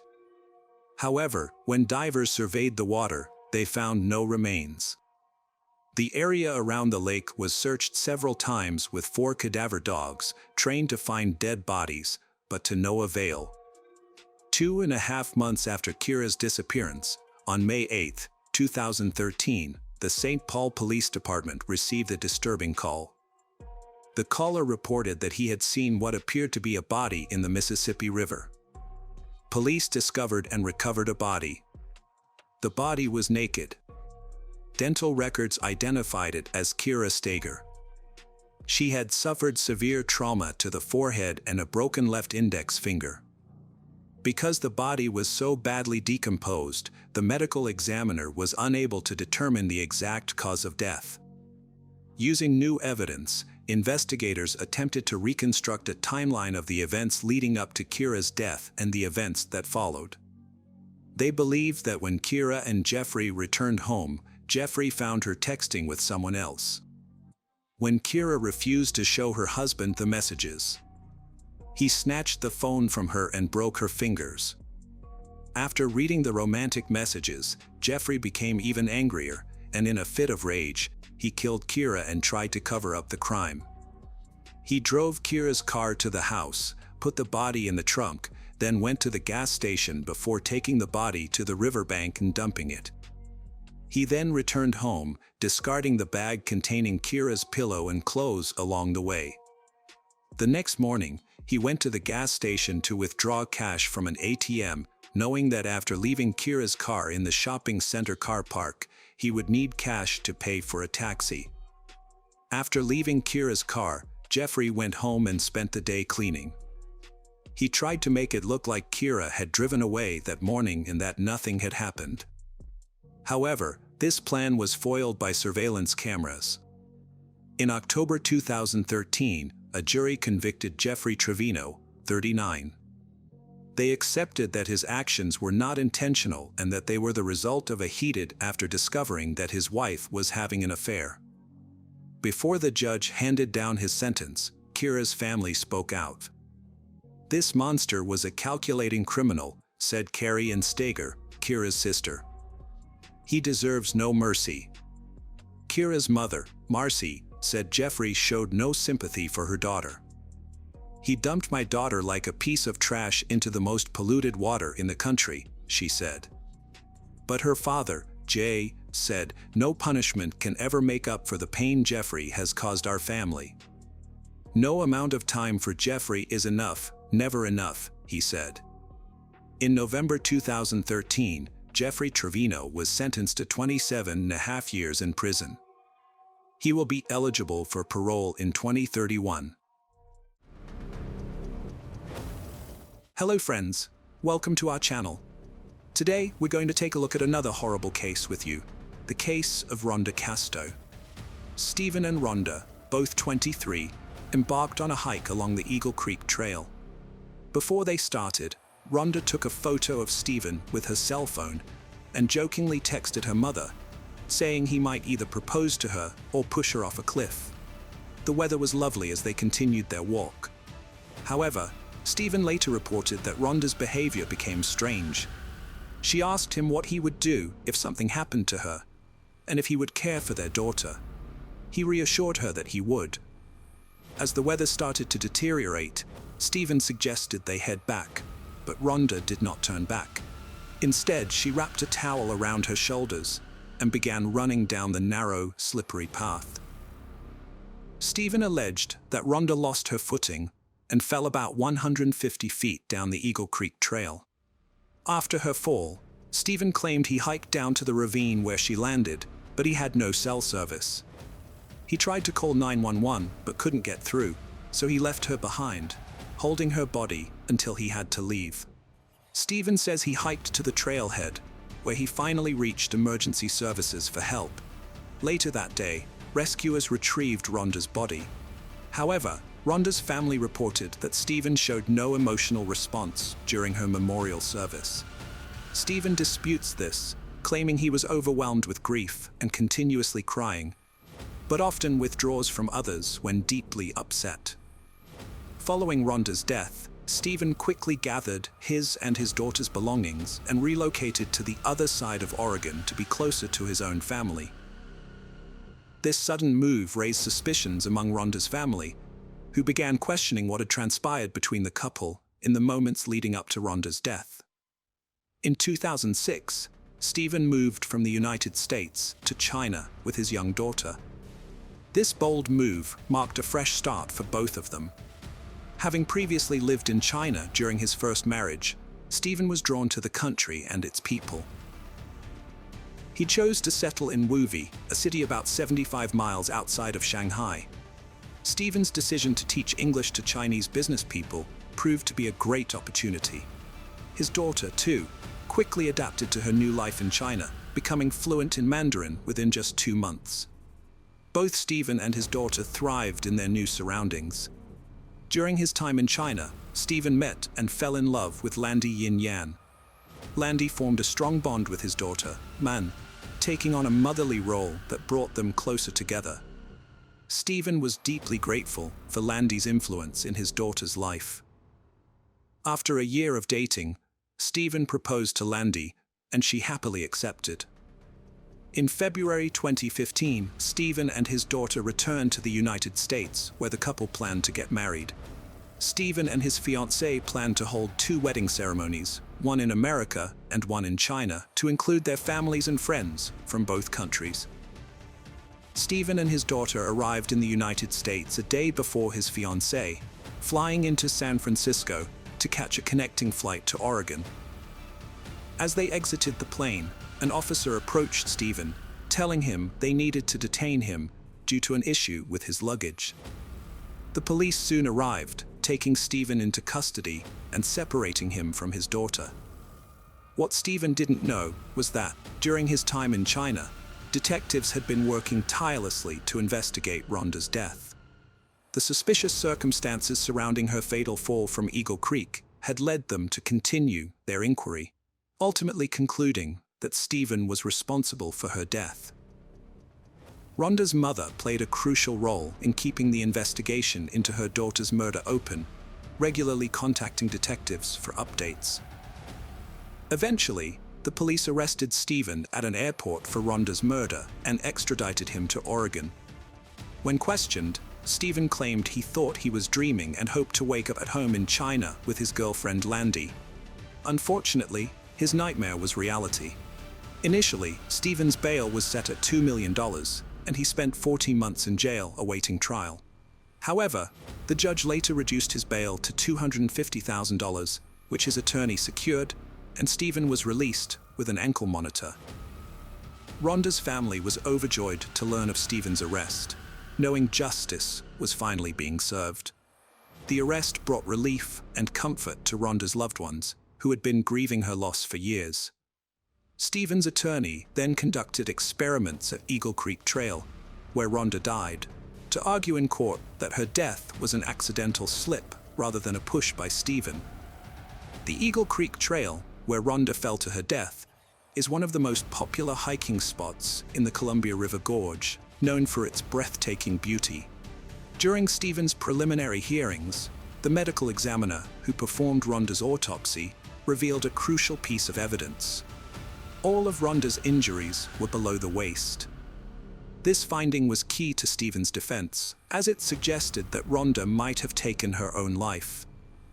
The defense team argued that Rhonda's injuries, including her broken pelvis, were consistent with a feet-first fall, rather than a head-over-heels tumble, which would indicate that she was pushed. Additionally, they presented notes from Rhonda's therapy sessions, which showed that she was depressed, but never expressed suicidal thoughts. Rhonda had previously stated that her relationship with Stephen was unloving. The defense team used this, along with her history of depression, to suggest that Rhonda might have intentionally taken her own life. By presenting this evidence, they hoped to discredit the prosecution's claim that Stephen had pushed Rhonda, resulting in the injuries that ultimately led to her death. Stephen made a claim that Rhonda had suffered from depression and had attempted suicide multiple times before they met, but Rhonda's family disputed this and accused Stephen of lying. They suggested that Stephen was trying to shift the blame onto Rhonda for her death, to distract from his own role in her murder. Stephen also stated that Rhonda had struggled with drug addiction since she was 12, claiming that she had experimented with various substances. However, the medical examiner's report only found slight traces of marijuana and the prescription medication Rhonda was taking for anxiety and depression, which she had been experiencing due to postpartum depression. During the preliminary hearings for Rhonda's murder, disturbing evidence came to light, implicating Stephen in her death. It was revealed that Stephen had been in a romantic relationship with Rhonda's 16-year-old sister, Melanie, despite being in his 30s. This discovery raised serious concerns, given the significant age gap between Stephen and the underage Melanie. The prosecution argued that Stephen's inappropriate relationship with Melanie, his girlfriend Rhonda's sister, could have been a motive for Rhonda's murder. Rhonda had discovered her husband's infidelity, leading to tension and a possible reason to kill her.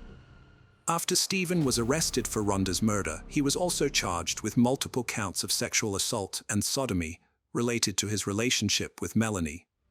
Before his murder trial, in 2005, Stephen pleaded guilty to 2 counts of sexual abuse, admitting to having sexual intercourse with Melanie twice. However, he later claimed that he was forced into making this admission and that it was false. Stephen said he only pleaded guilty because it would allow him to fight for custody of his daughter, and he was desperate to get her back. In contrast, the state alleged that the relationship between Stephen and Melanie lasted for over 4 years. Stephen eventually admitted to having a sexual relationship with Melanie, Rhonda's teenage sister. Rhonda sent a text message to her teenage sister Melanie, expressing her negative feelings towards Stephen. In the message, Rhonda called Stephen a piece of garbage and accused him of using Melanie to hurt her. This suggests that Rhonda was aware of Stephen's manipulative behavior, which her mother confirmed. According to Rhonda's mother, Rhonda loved Melanie and wanted to repair their relationship, which had likely been damaged by Stephen's actions. Evidence presented in court revealed that Stephen's relationship with Rhonda was not as perfect as he claimed. Additionally, the court learned of Stephen's disturbing past, including a deviant sexual history. Specifically, it was revealed that only 6 months after the death of his daughter Rhonda's mother, Stephen was arrested and charged with 5 counts of sexual abuse for allegedly touching a 13-year-old girl. Stephen denied the allegations against him, but later confessed to sending inappropriate text messages and a photo to the victim, admitting his actions were wrong and pleading guilty to sexual harassment. In court, evidence presented included photos of Rhonda's bruised back, taken by herself. Rhonda's friend testified that she had overheard arguments between Rhonda and Stephen when they were on the phone. Additionally, Stephen's ex-wife testified that he had previously attempted to harm her. Despite denying the allegations, Stephen was not charged in China. Rhonda's family, however, remains convinced that Stephen was responsible for her death, believing he was motivated by a life insurance policy he had taken out on her, which he had recently increased. Her mother shared her concerns, revealing that Stephen had suffered significant financial losses from day trading the previous year and was struggling financially. Additionally, those who knew Rhonda well can confirm that she adored her 9-month-old daughter, and it's unthinkable that she would have ended her own life by jumping from Eagle Creek in May 2017. Rhonda's family was stunned to learn that the state had reached a settlement with the defense, resulting in Stephen pleading guilty to criminally negligent homicide, a lesser charge than murder. Despite believing that Stephen had murdered Rhonda, the state's case was weak due to a lack of physical evidence proving he had pushed her from the Eagle Creek Trail. Stephen received credit for time served while awaiting trial, but was required to remain on parole for 3 years. After his release, Rhonda's family and friends felt that justice had not been served. believing Stephen should have faced harsher consequences for his actions. At Stephen's sentencing hearing, Rhonda's sister delivered an emotional impact statement, condemning Stephen for destroying their family and causing immense pain and sorrow. Rhonda's mother also spoke, expressing her bewilderment and frustration, saying that Stephen's actions had shattered their family and left them heartbroken. Stephen said he didn't push Rhonda, but took a deal because he was running out of time to regain custody of his daughter. He claimed he was willing to accept the consequences for his actions to protect his child. However, Rhonda's family and friends didn't believe him. In a 2018 interview, Stephen made a shocking claim about Rhonda's death. He said that when he found her on Eagle Creek Trail, she was still alive. The interviewer asked if Stephen had ended Rhonda's life to spare her further suffering. Stephen responded by asking a hypothetical question: if you shoot a suffering fellow soldier to end their pain, is that murder? He suggested that in some cases, such an act could be seen as justified, although still a form of homicide. While Stephen never directly admitted to harming Rhonda, his comments hinted at the possibility of his involvement in her death. Rhonda's mother applied for Social Security survivor benefits in 2017 on behalf of Rhonda's infant daughter. She claimed the child lived with her and promised to use the funds solely for the baby's care.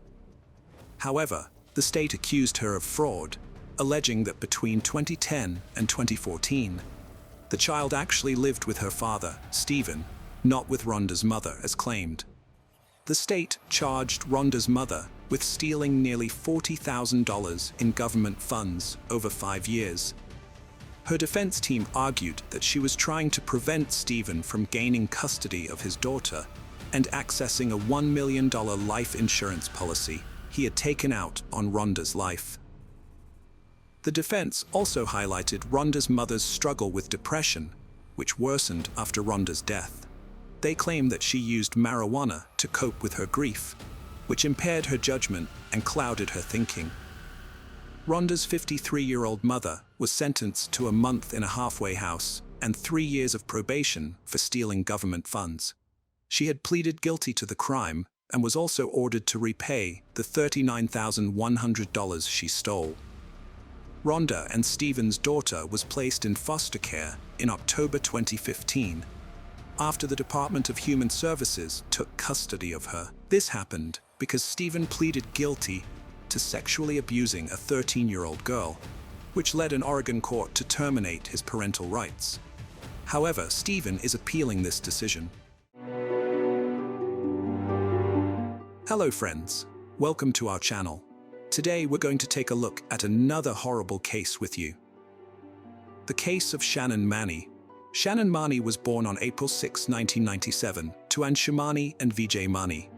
When she was a small child, her parents immigrated to the United States from Fiji. The family settled in Waukesha, a small town in southeastern Wisconsin, where Shannon grew up and attended school. She was intelligent, attractive, and very outgoing. Her parents believed Waukesha was the perfect place to raise their children. After completing high school in 2015, Shannon enrolled at the University of Wisconsin at Milwaukee. She was passionate about helping others and aspired to become a social worker. Despite her busy schedule, Shannon worked with her father at an organic food company. It was at work that she met Quenton Neal, 26, who was applying for a similar position. Quenton had a strong desire to make a positive impact on people's lives. Shannon shared a similar passion, dreaming of building a shelter for women and children, while Quenton wanted to create a safe haven for his community. With their similar interests and outlook on life, Shannon and Quenton quickly formed a close bond. As their friendship blossomed into romance, Shannon was overjoyed to have met Quenton, and soon they started living together. Quenton showed genuine care for Shannon, and she ensured their relationship remained happy. They began making plans for their future together.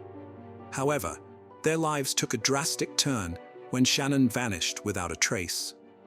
On April 13, 2018, Shannon failed to pick up her younger brother from school and didn't show up to work. Her phone was switched off, and she hadn't informed anyone about her absence from work. Concerned, her parents went to the police station, unable to locate their daughter. Initially, detectives suspected that Shannon, being young, might have run away or gone off with friends. But her parents disagreed, knowing their daughter well. She wasn't the type to simply switch off her phone and abandon her family, leaving them worried and searching for her. Shannon's mother shared crucial details with investigators, prompting them to take the case more seriously. Shannon was 4 months pregnant when she vanished, which raised concerns since pregnant women rarely disappear without something bad happening to them. Furthermore, some of her belongings, including money and important documents, were still in her room, which was another alarming indication. Shannon's parents told investigators that the father of her child was 27-year-old Quenton Neal.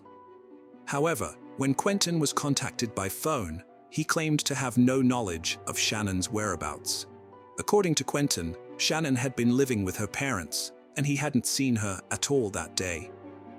The investigators called Quenton again, asking him to come to the police station to answer some questions. Quenton appeared anxious, promising to arrive at the station immediately. When Shannon's parents were still present, Quenton told the investigators that the last time he had seen her was over 24 hours ago, when she left his house to pick up her little brother from school. They had only exchanged a few text messages since then, and had not been in contact again. The investigators asked Quenton if he had any idea where Shannon might be, but he was unable to provide one. According to Quenton, Shannon's life revolved around school and work, and she had always been in touch with her loved ones until that day. However, Quenton recalled that there was another guy who had shown interest in Shannon.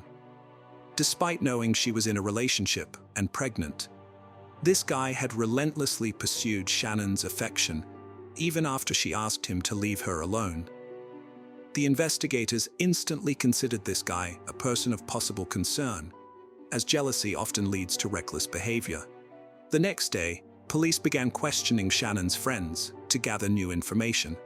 They distributed details of the search for the young pregnant woman to all police stations in Wisconsin the same day. The first disturbing discovery was made. Shannon's car was found in Milwaukee, about 20 minutes from her home. Forensic experts carefully examined the vehicle inside and out, but found no suspicious signs. There was no evidence of carjacking, struggle, or any other crime. However, Shannon's purse and cell phone were missing from the car. 3 sets of fingerprints were found on the vehicle, including Shannon's and Quenton's. The origin of the third set remained unknown, and the police had to identify the person who left them. That same afternoon, the man mentioned by Quenton was questioned by investigators. Although he claimed to be upset about Shannon's disappearance, he denied Quenton's allegations, stating that he and Shannon were just friends and that he had never pursued a romantic relationship with her. When pressed further, he admitted to confessing his love to Shannon in the past, but she had rejected him, saying they could only be friends. Since then, he had not attempted to win her affection. The guy's fingerprints were found to match those in Shannon's car. However, he explained that he often got rides from Shannon to university, which is why his prints were in her car. He also claimed to have been 100 miles away from Waukesha, attending a baseball game when Shannon went missing. The investigators checked and confirmed his alibi, ruling him out as a suspect. The case got a surprising and crucial break when Shannon's mother, Shumani, found her daughter's Apple Watch and checked her recent text messages. She took the watch to the police station, handing it over to investigators. Reviewing Shannon's texts, they made a significant discovery. Despite Quenton's claim that he hadn't met Shannon on the day she vanished, the texts showed they had arranged to meet up that day. This meant Quenton had lied to the investigators and Shannon's parents, making him the prime suspect. While examining Shannon's watch messages, investigators uncovered cracks in her relationship with Quenton. They found texts revealing Quenton's abusive behavior towards the pregnant mother. This revelation shocked Shannon, who had been unaware of her lover's true nature. Quenton apologized profusely, begging her not to leave him. Shannon proposed they take a break from each other. The investigators' suspicions grew, fueled by Quenton's troubled past.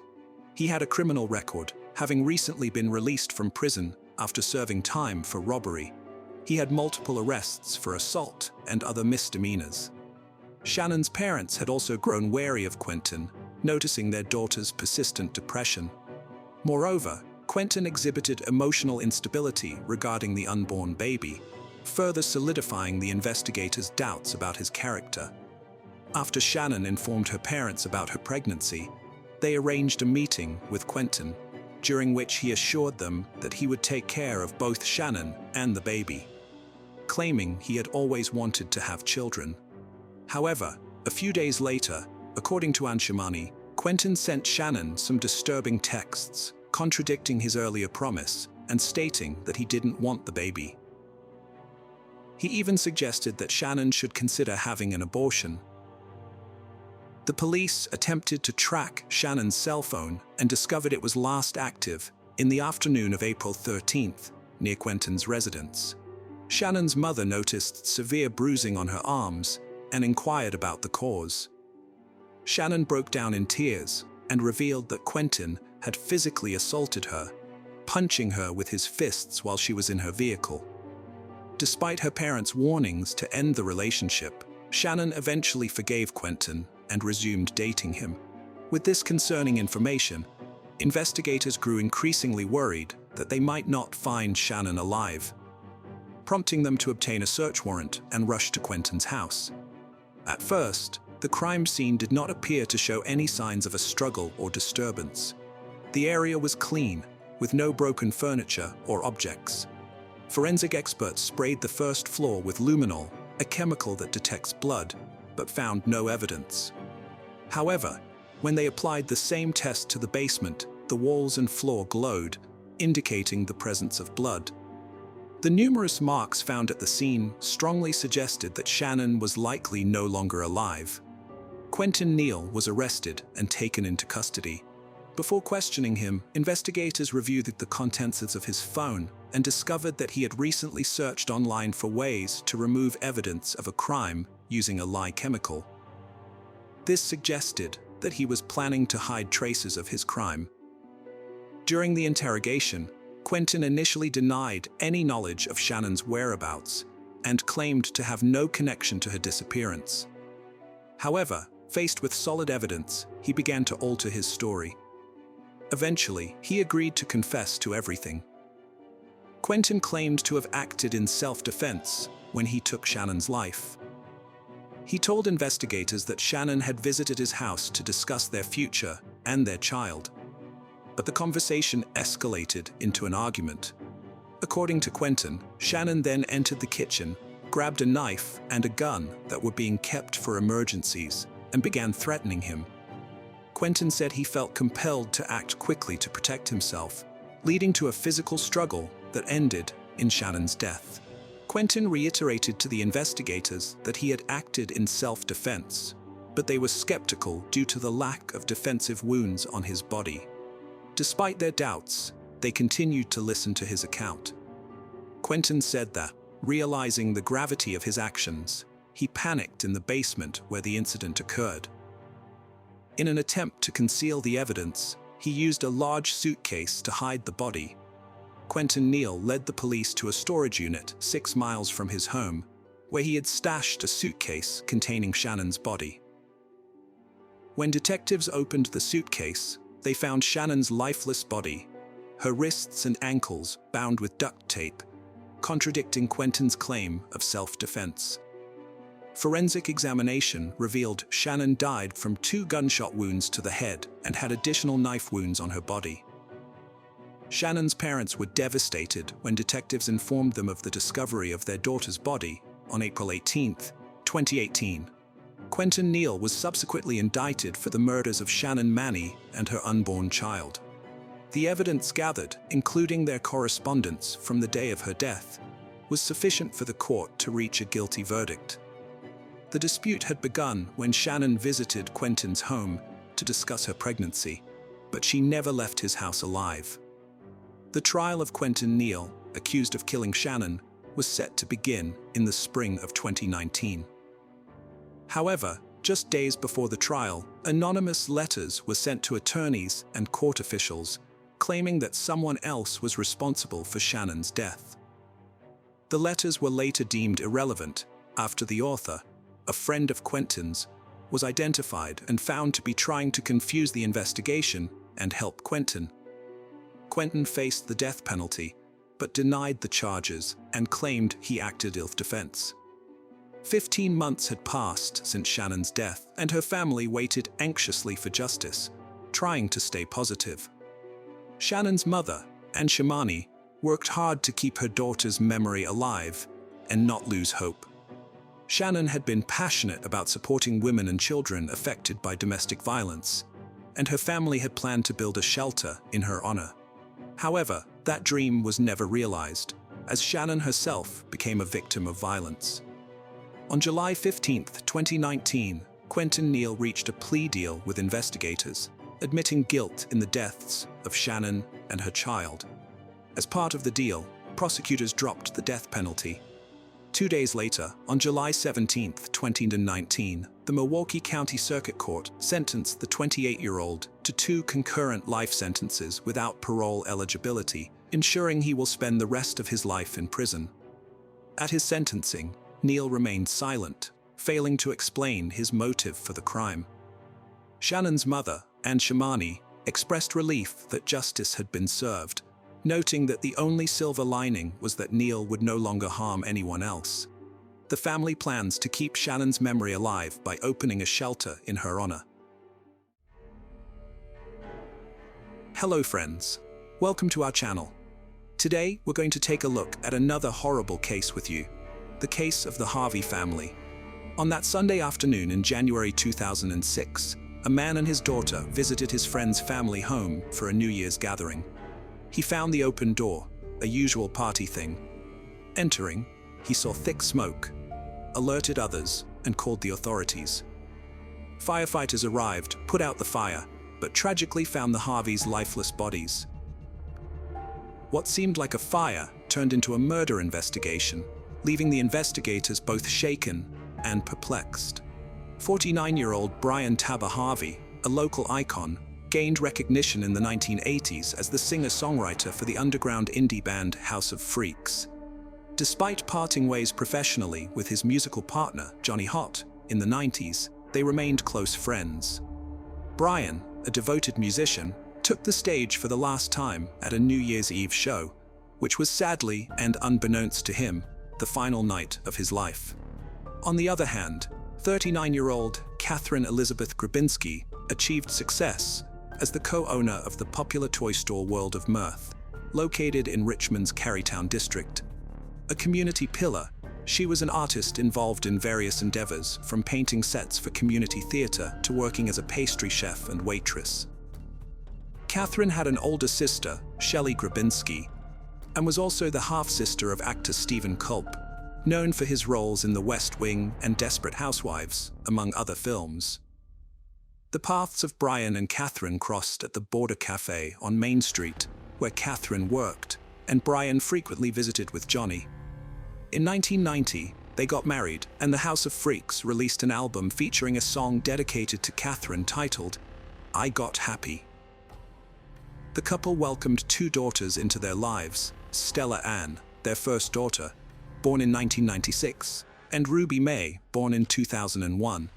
While Brian continued his musical pursuits, he also took on a job working on computers for the Henrico County school system. Catherine, on the other hand, embarked on the entrepreneurial path by opening World of Mirth, a unique toy and gift store that became a cornerstone in the fashionable Carytown neighborhood. Her brother, Stephen Culp, explained in court that she wanted to create a space where parents could come with their kids and spend time, and kids could play with the toys, without any toys that resembled weapons such as guns or swords. The Harvey family established their home in a stately old neighborhood on the south side of Richmond, with large trees, porch swings, and ivy-covered surroundings. They had a family room in the basement of their two-story red brick house. The beautiful family was well known and beloved in the community of Richmond, and no one really had bad intentions towards them, or so everyone thought. On New Year's Day, Sunday 2006, Brian, his wife Catherine, and their two daughters, 9-year-old Stella and 4-year-old Ruby, anticipated a bustling day ahead. Their plans included hosting a lunchtime barbecue for friends and family, prompting them to rise early and make preparations for the upcoming festivities. It had become a tradition for them to throw a party every New Year's Day, gathering their extensive circle of friends for the occasion. On that Sunday morning, Brian went outside their residence in the fashionable Woodland Heights area of Richmond, Virginia, to retrieve the newspaper. Absorbed in the front-page news, he returned indoors without locking the door. Since they lived in a relatively safe neighborhood, this wouldn't normally have been a cause for concern. Typically, they also didn't secure the door on party days, leaving it open for arriving friends. However, on this day, unbeknownst to Brian, opportunistic criminals were secretly lurking nearby. Catherine was busily preparing cookies in the kitchen for the anticipated guests who were expected to arrive shortly. Suddenly, she heard voices emanating from the living room. Assuming someone had arrived earlier than expected, she approached the living room, only to be confronted not by familiar faces, but by two unknown men. In the tense moments that followed, Brian, Catherine, and young Ruby were directed to go downstairs to the basement playroom. Stella, who had spent the previous night at a slumber party, had not yet joined them. Once the family was confined to the small space, the intruders used electrical cords and packing tape to restrain them, ensuring their cooperation to prevent any harm as the intruders proceeded to ransack the house. Around 10 a.m., a knock on the front door interrupted them. The apparent leader of the group released Catherine from her restraints and instructed her to deal with whoever was at the door. However, before allowing her to leave, he issued a stern warning. If she sought help or attempted to escape, her daughter and husband would be murdered, as the imminent arrival of Stella was threatened. A distressed Catherine found herself in a difficult dilemma. Answering the door would expose her daughter to the same danger as the rest of the family, while ignoring the persistent knocking could incur the wrath of the assailant, who clearly had the upper hand.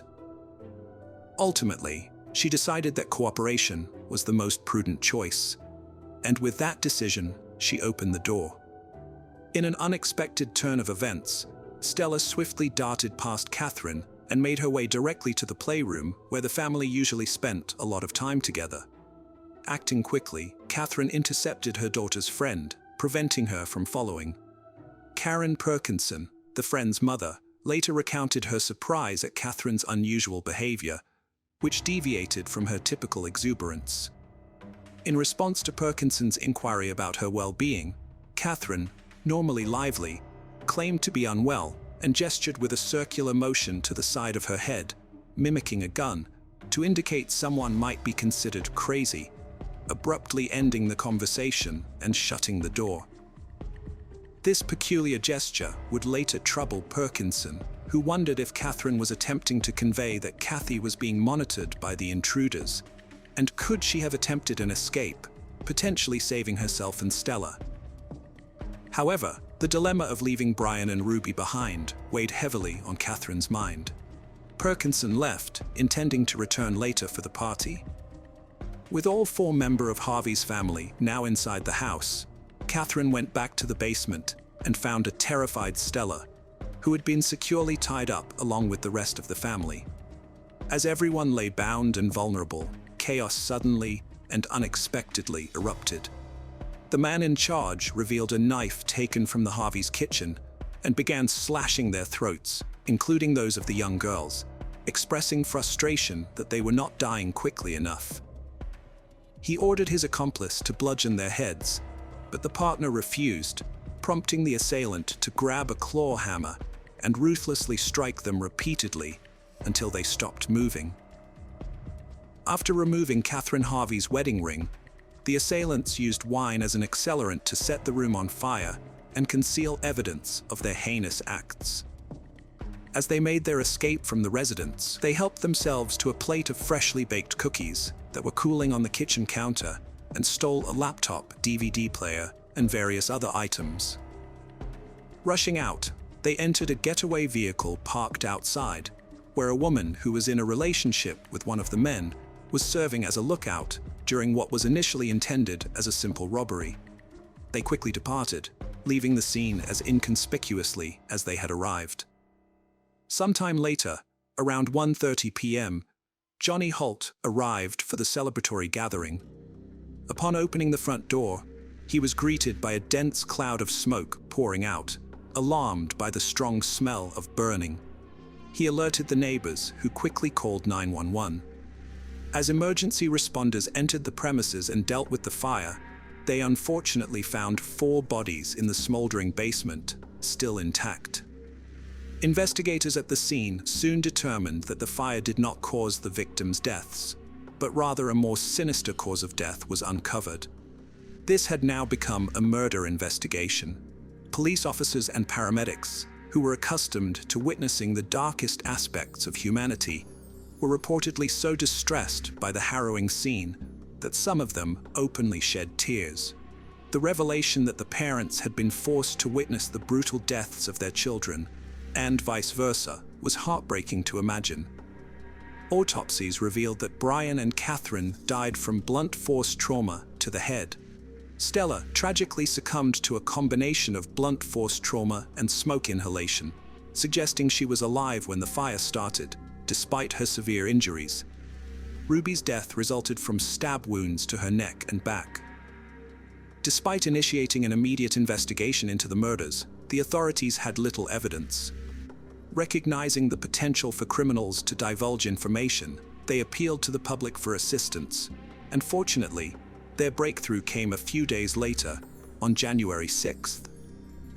A woman named LaToya Pye contacted the police, requesting them to perform a welfare check on her friend, 21-year-old Ashley Bazil. Pye expressed her concerns as she believed that Ashley's boyfriend, 29-year-old Rye Joseph Dandridge, and his uncle, 29-year-old Ricky Javon Gray, were involved in the murder of the Harvey family. Ricky, who was slightly younger than his nephew by a few months, was said to be the one in charge.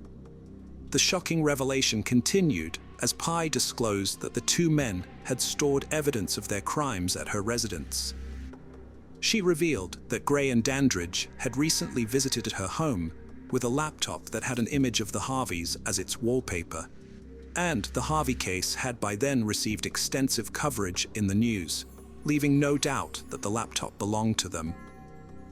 Additionally, LaToya provided detailed information about a plan devised by Ashley, Gray, and Dandridge to rob Ashley's parents. In this plan, Ashley was supposed to pretend to be a hostage, allowing Ricky and Gray to extort money from the Bazil Tuckers, which would make Ashley appear innocent, even though she was aware of the entire plan and had been offered a role. LaToya declined, becoming suspicious of the trio. The uncle and nephew were the only ones that returned hours later, and when asked about Ashley's whereabouts, they cryptically replied, "Ashley has gone bye-bye." This statement heightened LaToya's concerns, prompting her to contact the police. It was this crucial information that investigators needed to start connecting the dots. Having confirmed LaToya's information, investigators proceeded to the residence where Ashley resided with her mother, 46-year-old Mary Bazil Tucker, and stepfather, 55-year-old Purcell Tucker. To their horror, they encountered yet another gruesome scene. Upon entering the home, they discovered the lifeless bodies of all 3 victims who had been subjected to a brutal method similar to the Harvey family's fate. The victims were bound, gagged, and had their throats mercilessly slit. Duct tape wound tightly around their heads had inflicted additional suffering on Mary and Purcell, who both displayed deep neck lacerations. Purcell had a sock forcibly inserted into his throat, and Ashley tragically was found to have been suffocated with a plastic bag. The common cause of death for all 3 was determined to be suffocation and torture. Suspecting the presence of killers, law enforcement agencies from across the region collaborated in a joint effort to apprehend them before they could commit further atrocities. Harvey, Purcell, and Mary led quiet, peaceful lives without any known enemies. Purcell worked as a forklift operator, while Mary was employed by a housekeeping business. Their tranquil existence was shattered by the betrayal of their own daughter, which ultimately led to the tragic demise of an innocent couple who was simply trying to enjoy their retirement years. The investigators swiftly uncovered the crucial link between the Harvey and Tucker cases. Ashley was found wearing Brian Harvey's wedding band, the same one that was missing and taken from Catherine. With this revelation, urgent action was imperative to apprehend Gray and Dandridge before they could inflict further irreparable harm. They traced their movements back to their home state of Pennsylvania, and Gray and Dandridge were captured in Philadelphia on January 7th. In questioning, Dandridge asserted that the murders had been conceived by his uncle, and he had merely followed instructions. Faced with these incriminating accusations, Gray readily admitted to the killings of the Harveys and his involvement in those of Ashley and her parents. While these straightforward confessions were enough to leave anyone astounded, it became apparent that this was just the beginning. Gray provided gruesome, intricate details of both family massacres, emphasizing that their actions were driven solely by the need for money. During the Harvey family murders, unbeknownst to everyone, Gray was under the influence of PCP, a drug known for inducing auditory and visual hallucinations, as well as violent behavior. Throughout his confession, Gray maintained a chilling, emotionless stare, and his utter indifference towards the lives he took led investigators to believe they were face to face with the devil incarnate. It was also revealed that Gray was responsible for the murder of his wife, Trevor Terrell Gray, whose body was uncovered in a shallow grave on Brookside Avenue in Washington, Pennsylvania. The couple had been married for 6 months prior to her tragic murder and resided together in a house owned by Trevor's family along with Gray's nephew, Rarai. According to Trevor's parents, the Grays frequently engaged in bitter arguments, and claw marks on Rai's forearm were even discovered on the day Trevor's body was found. Despite being interviewed by Washington police, neither Gray nor Dandridge were initially considered suspects. Trevor's mother, Manna Squires, alleged that law enforcement assumed Trevor had succumbed to a drug overdose, leading to a lackadaisical investigation into her death. Although Trevor's demise was deemed suspicious at the time, a homicide investigation was only initiated after Gray's confession in 2006. On December 31, 2005, a brutal assault unfolded where 26-year-old Ryan K.Y. was attacked by 2 men in front of his parents' Arlington home, who were later identified as Gray and Dandridge. The assault left Kai with severe beating and stab wounds to the chest, neck, and arms, resulting in a near-fatal assault that caused him to spend the following 2 weeks in a coma and permanently lose the use of his right arm. On February 9, 2006, Ricky Gray faced 5 charges of capital murder, while Ray Dandridge was indicted on 3 counts of murder for his involvement in the Baskerville-Tucker killings. Despite their earlier admissions, both men pleaded not guilty.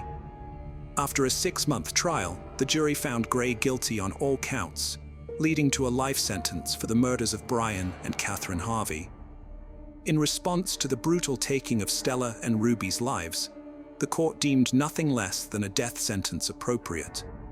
In September 2006, following his uncle's conviction, and after learning the verdict in his case, Dandridge opted for a plea deal to evade the death penalty. He received a life sentence without the possibility of parole. In December 2006, Ricky Gray faced charges from Chesterfield County for the murder of Cheryl Warner, a 37-year-old legal secretary and mother of 3.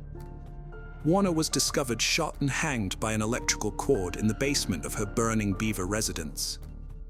Gray entered a not guilty plea. However, on June 4, 2008, the charge was suspended due to conflicting evidence. Over the subsequent 9 years, Gray's legal team pursued numerous appeals, primarily arguing that their client suffered from diminished capacity due to an abusive childhood. The case reached the Supreme Court, where it was summarily rejected in 2016. In November 2016, Gray was scheduled to be executed on January 18, 2017. On January 18, 2017, with all of his appeals exhausted, Ricky Gray was executed by lethal injection at Greensville Correctional Center. Ray Dandridge remains incarcerated at Sussex State Prison. The brutal murders of the Harvey family unleashed an overwhelming wave of horror and sorrow, with over 1,400 individuals attending their memorial service, expressing their condolences and grief. Flowers and dolls piled up and formed a poignant tribute along the curb outside the red brick house. Children placed candles, which maintained their glow for weeks. A neighbor reflected on the community's collective mourning, stating that they kept those candles lit for weeks. Catherine's brother, Culp, testified about the profound impact of the murders, describing them as a lightning bolt to the heart that felt bottomless. He further expressed his pain in thinking about the Harvey family's last hours. In Richmond's Forest Hill Park, an entrance to a footbridge is adorned with a granite monument, a poignant dedication to the Harvey family. This family, who had previously enjoyed many joyful moments at the site, saw their lives abruptly and tragically cut short. A bronze plaque depicting their radiant smiles serves as a commemoration of happier days before the unfathomable evil infiltrated their lives, devastating everything in its wake. It is a sad and unfortunate tale. And our thoughts are with the victims, whose lives were tragically cut short, and the loved ones they left behind. Hello friends, welcome to our channel. Today, we're going to take a look at another horrible case with you. The case of Jared Bridegan. Jared J. Bridegan was born in 1989 in Florida into a modest family where he was the second of 2 sons. He grew up alongside his older brother Adam. They were practically inseparable from childhood. Their parents were devout members of the Church of Jesus Christ of Latter-day Saints. As a teenager, Jared met a girl named Mallory Bowden at church. The two developed a romantic relationship, and Bowden would later refer to Jared as her first true love. However, their relationship never led to marriage, since cohabitation was discouraged within their religious community. Divorces can sometimes take dark turns with tragic outcomes. Jared Bridegan's story is an example where former partners became bitter enemies, leading to catastrophic results for both families involved and their children left behind. When Jared graduated from a Florida arts high school in 2007 and decided to continue his education in another state, they went their separate ways. Jared moved to Utah, where he enrolled in college and met his future first wife in 9. At the age of 20, Jared Bridegan encountered a woman named Shanana Gardner at a friend's birthday party. She was 2 years older and came from a well-off family. She was also a member of the Use of Jesus Christ of Latter-day Saints. Shanana was born in 1987. Her parents, Starling and Shelley Gardner, were co-founders of a major company called Stampin' Up, specializing in the production and sale of decorative craft items. By 2010, it was reported that their family business, headquartered in Salt Lake City, was generating annual revenue of $100 million. Shanana has a sister named Sarah, who currently holds a managerial position in the family business. Growing up in such an affluent family, Shanana enjoyed a life of luxury and leisure without ever needing to work in her trained profession as a chef. She was described as enthusiastic and somewhat capricious. Initially, according to sources mentioned earlier, Jared wasn't particularly interested in his new acquaintance. Nevertheless, Shanana made significant efforts to entice him with her lavish lifestyle, suggesting they could travel the world together and live freely, since her parents would financially support them. Family life progressed swiftly with the birth of twins, just a few months after their first meeting. The couple got engaged quickly, and by early 2010, less than a year after they met, they celebrated an extravagant wedding in a temple in Salt Lake City, Utah. The Gardner family covered all expenses for both ceremony and reception. This rapid progression towards marriage was influenced by their religious beliefs that disapproved of cohabitation and lengthy engagements. Following their wedding, the newlyweds settled in Utah. Here, the bride's parents assisted them in purchasing a comfortable home valued at approximately $1 million. Each had their own Mercedes, despite Jared still being a student at the time and Shanana not working at all. The couple traveled extensively worldwide, sharing numerous photos of their exciting trips, expensive purchases, and leisure activities on social media profiles. According to close acquaintances, Shauna's parents provided the couple approximately $10,000 monthly for various expenses and granted them access to their accounts. When Jared completed his degree, his in-laws generously gave him $100,000 to start his own. In 2013, the couple welcomed twins, a daughter named Abigail and a son named Liam. The family relocated to Connecticut temporarily, but soon after, Liam was diagnosed with a heart condition and lung issues. Doctors recommended moving closer to the sea for the child's health benefits. Consequently, the family moved to Florida and purchased a comfortable 2-story home near the coastline at Ponte Vedra Beach, south of Jacksonville. At this time, Shauna actively managed her social media blog, portraying herself as a loving wife, a caring mother of twins, a professional chef, and an individual passionate about travel and sports. She took fitness seriously and frequented the gym nearly every day. Observing her dedication, Jared decided to surprise her by hiring a personal trainer. The scandalous divorce started shortly after this move. Clear issues began surfacing in the marriage, even though the couple pretended everything was fine. Shauna became disillusioned with their religion and nearly stopped attending church services, while her husband remained a devout member. This difference in religious commitment led to frequent arguments and tension. Reportedly, Shauna also felt disillusioned with Jared, as she perceived him to be lazy, having gained weight and only half-heartedly attempting to get his business off the ground. After completing online courses in programming and design, Jared secured a position at Microsoft, where he began earning independently. A few years later, he advanced to a senior manager role. However, the couple continued to grow increasingly distant. Arguments became routine in their household. The situation worsened when Jared accidentally discovered intimate exchanges between his wife and her personal fitness trainer.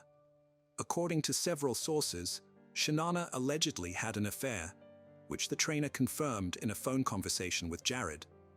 However, Shanana strongly denied these claims. Jared later contacted Mela Bowden via email, expressing concern that his wife had become distant and emotionally attached to her gym trainer. Despite this, he showed a willingness to forgive the infidelity in order to keep their family together for the sake of their children. In 2015, after nearly 6 years of marriage, the couple began a contentious and scandalous divorce process. They disagreed over shared assets and custody rights for their children in a far from amicable manner. Jared accused his ex-wife publicly of infidelity, which she categorically denied, stating that the marriage had merely lost its love. In response, she accused him of cruelty and offensive behavior. Shanana was firm about not dividing their home, cars, and bank account funds. She argued that nearly everything they had acquired over the years was bought or gifted by her parents.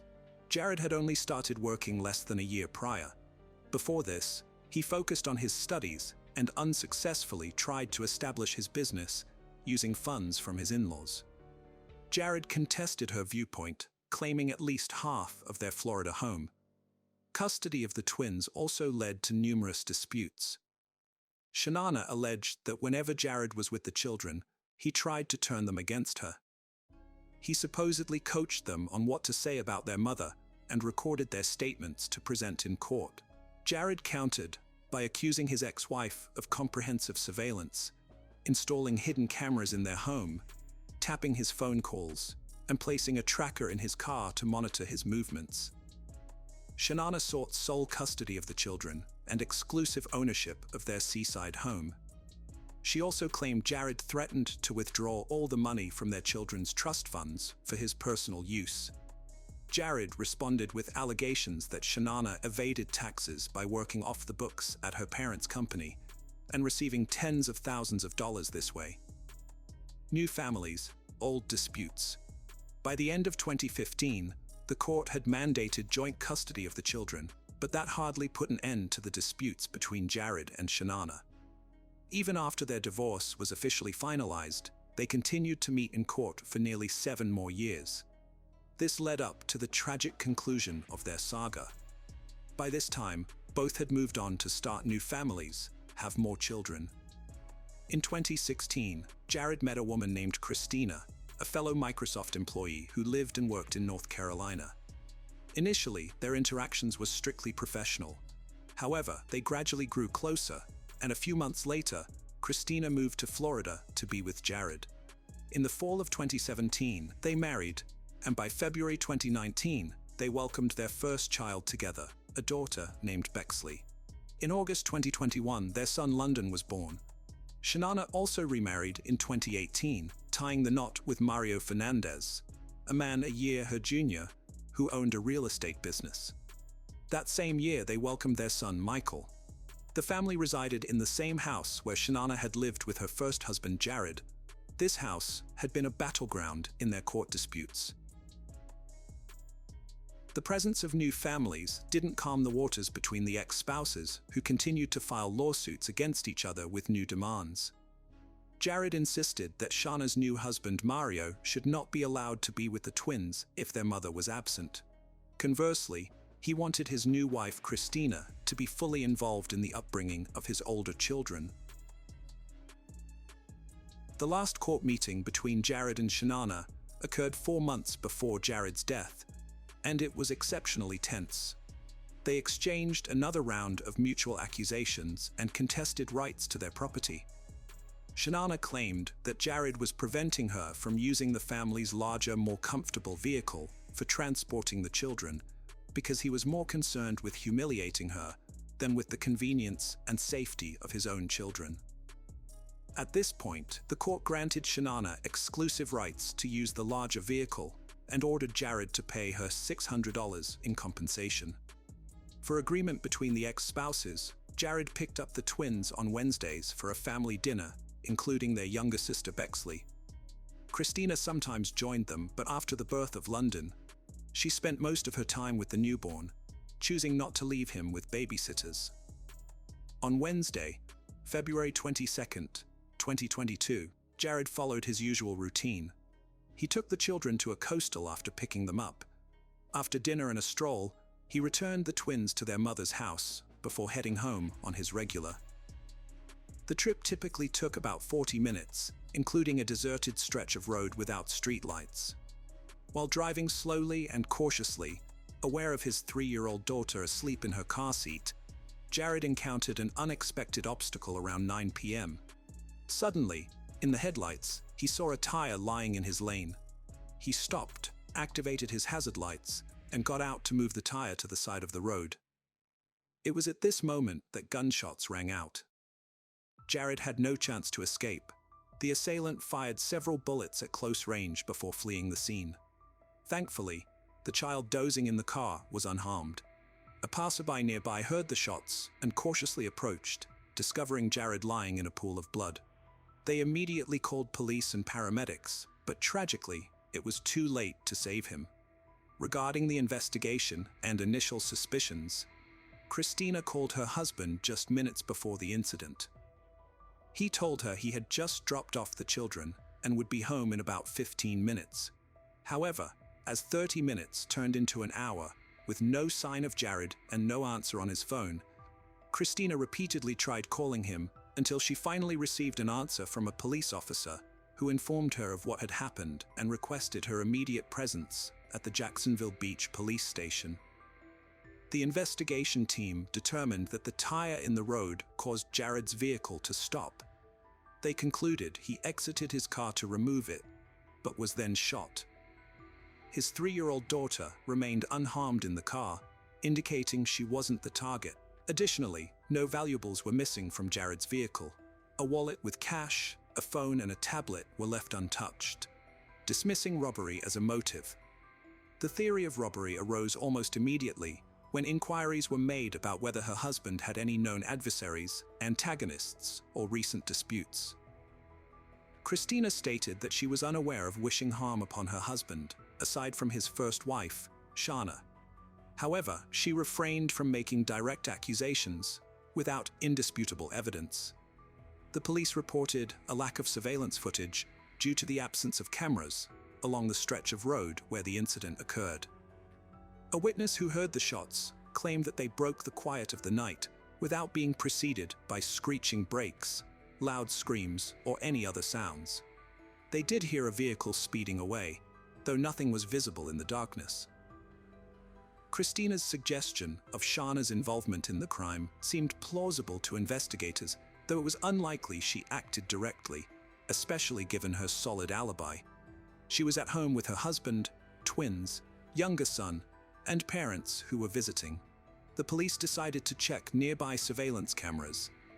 The footage showed an old dark blue Ford F-150 with brown trim entering the area about 15 minutes before the incident and leaving a few minutes after the shots were reported by the witness. Detectives turned to the public for assistance in identifying this vehicle of interest. Jared's family made televised appeals urging anyone with even minor information related to the case to come forward.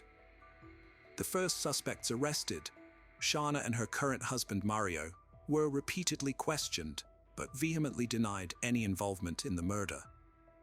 Shana did not hide that her relationship with her ex-husband was complicated, but insisted that she would never wish harm upon the father of her children. She also shared with media outlets how their 9-year-old twins reacted to news of their father's death. Abigail cried uncontrollably for hours, while Liam remained in shock and silent for an extended period. It is worth noting that neither Shana nor Jared's older children attended his funeral. Christina informed Shana that her presence at the farewell ceremony would be highly unwelcome, to which Shana responded that if she wasn't allowed to attend, the twins would not attend the burial either. It wasn't until January 2023, nearly a year after Mr. Brand's murder, that the first suspect was arrested. The police remained silent about the investigation's progress, simply noting that it required considerable resources and effort. An exhaustive search for the dark blue Ford F-150 finally bore fruit when the vehicle got involved in an accident, but left before the police arrived. This incident occurred in a crowded area with many witnesses, making it easier to identify the offender on the same day thanks to numerous camera recordings. The car belonged to 62-year-old Henry Tynan, an unemployed man with prior convictions. He faced charges of second-degree premeditated murder using a firearm, participation in a criminal conspiracy with intent to commit murder, and setting up an ambush with obstructions for the victim. Jacksonville Beach Police Chief Jonathan Paul Smith and City Prosecutor Melissa Nelson announced these charges during a press conference. They also revealed that Tynan did not act alone and was cooperating by giving testimony against his accomplices. However, no other names were disclosed at that time to protect the integrity of the ongoing investigation. Understanding the severity of his charges and the lengthy prison term he faced, Tynan chose to cooperate with law enforcement in hopes that his cooperation would be viewed favorably during sentencing and possibly reduce his punishment. Inside information soon leaked to the press, indicating that Tynan had been renting a small house owned by Mario Fernandez, along with a friend. Fernandez's housemate was also questioned, but failed to provide any valuable information about the case, as he had no personal dealings with Fernandez. He merely passed his share of rent through Henry. Following an extensive search of the house, authorities discovered a concealed pistol in the accused's room. Ballistic tests later confirmed that this weapon was used in the murder, further implicating Tynan in the crime. On March 16, 2023, Mario Fernandez was arrested after Tynan pleaded guilty and agreed to testify against Mario. Tynan identified Mario as the contractor of the crime. Consequently, Fernandez faced charges of first-degree murder, criminal conspiracy and incitement commit a serious crime. Rumors circulated that Shanana was the mastermind behind the murder. This was corroborated by her former lover, a fitness trainer, who recounted how she had frequently expressed disdain for her then-husband and wished for his death. A tattoo artist who regularly saw Shanana also testified. She remembered Shanana complaining about her constant legal battles with her ex-husband and expressing a desire to silence him permanently. Initially thought to be a grim joke, Shanana later reiterated her request, signaling her serious intent. Shanana Gardner Fernandez categorically denied all allegations against her. She declared her intention to remain in town and assist with the investigation. However, shortly after her husband's arrest, she relocated to Washington with their twins and youngest son. On August 17, 2023, she faced identical charges as her current husband when she was arrested at her Washington apartment and extradited to Florida to stand trial together with the criminal trio. The motive behind Shanana's alleged actions included complex relationships with her ex-husband, a desire to avoid joint custody of their two children, and ambition to solely possess all disputed assets. The case remains ongoing, with continued legal proceedings against all involved conspirators. Tenon has pleaded guilty to all charges and is actively cooperating with investigators in hopes of receiving leniency. Reports indicate that he is facing at least 15 years in prison, a significant duration given his advanced age, potentially equating to a life sentence. Mario Fernandez has partially admitted his guilt, but has exercised his legal rights by refusing to testify against his wife, Shanana Gardner Fernandez. Despite vehemently denying all charges against her, prosecutors are pursuing either the death penalty or life imprisonment without parole for both. Currently, Shanana's 3 children are under the care of their maternal grandparents, Starling and Shelley Gardner, along with their aunt Sarah. The death of Diane and Alan Johnson shocked the peaceful community to its core. On September 2, 2003, the Blaine County Sheriff's Office received a distressing 911 call from Kim Richards. According to Kim, her neighbor's 16-year-old daughter, Sarah Johnson, had come running to her doors screaming that her parents, 52-year-old Diane and 46-year-old Alan Scott Johnson, had been murdered. Officers and first responders were dispatched to the scene immediately. When law enforcement officials arrived, they entered the house and found a gruesome scene before them. In the bed, they found Diane with a gunshot to her head. She appeared to have been killed while she slept. The walls and the ceiling near the headboard were splattered with blood, and a fragment of skull was on the floor. On the floor next to Diane's side of the bed was the body of her husband, Alan. He was clad only in a towel, and blood was pooling beneath him. At first glance, investigators believed it was an opening-shut case. It appeared to have been a case of murder-suicide. But as they looked closer at the crime scene, their opinion quickly changed.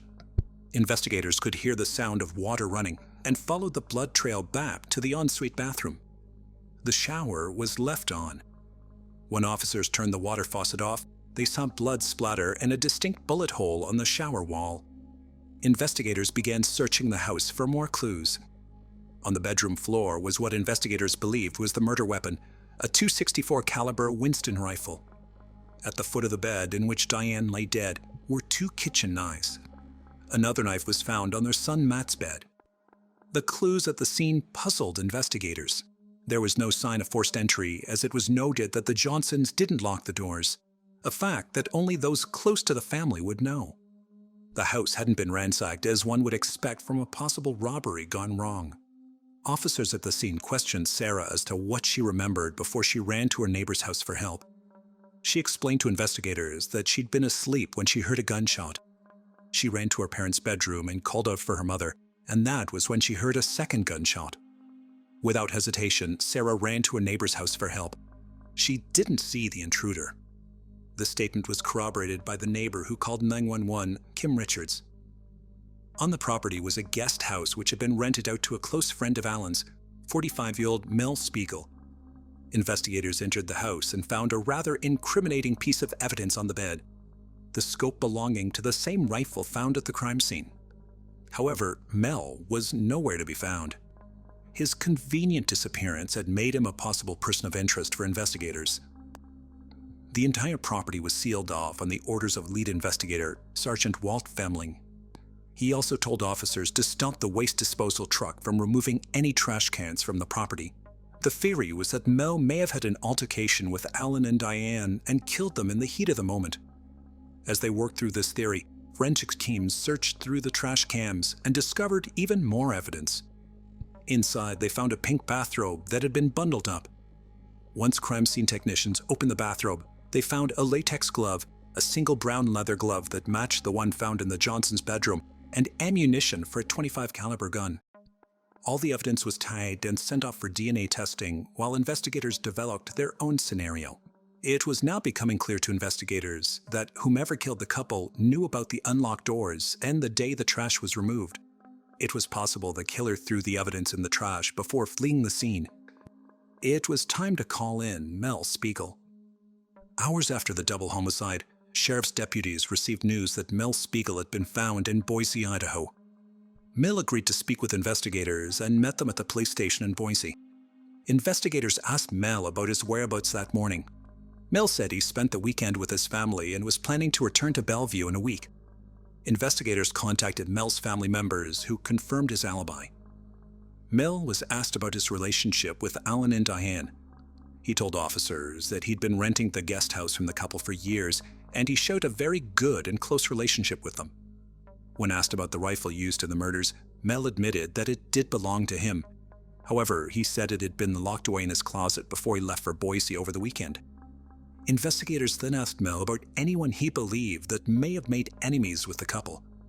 Mel revealed that Alan and Diane were starting to grow worried about their daughter Sarah. She'd started dating a 19-year-old boy named Bruno Santos. From what Mel had heard, Bruno was living in the country illegally and selling drugs to make a living. It was a bit of a stretch for investigators, but now urged them to speak to other family members. Investigators did just that and started to put together a picture of the Johnson family. Alan and Diane met in the early 1980s. Diane had been in a relationship before meeting Alan and had a toddler son named Matt. The pair married in 1983, and Alan adopted Matt as his own son.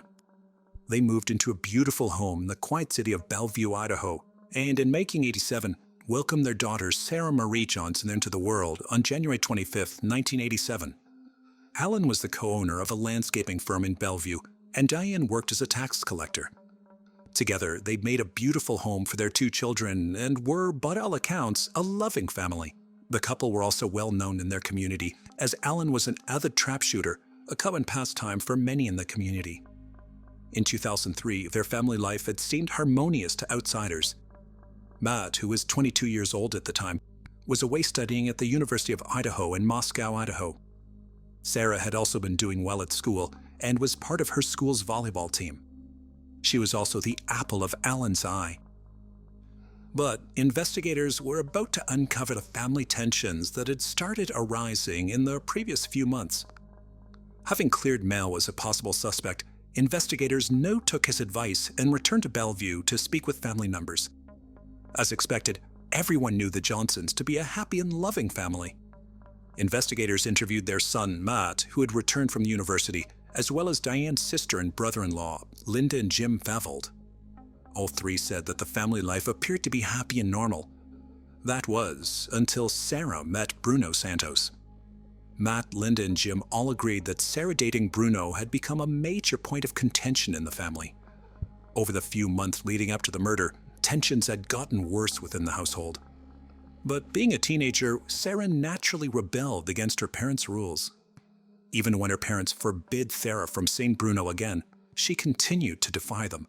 However, Jim revealed information to the investigators that could possibly have given Bruno a reason to murder Diane and Alan.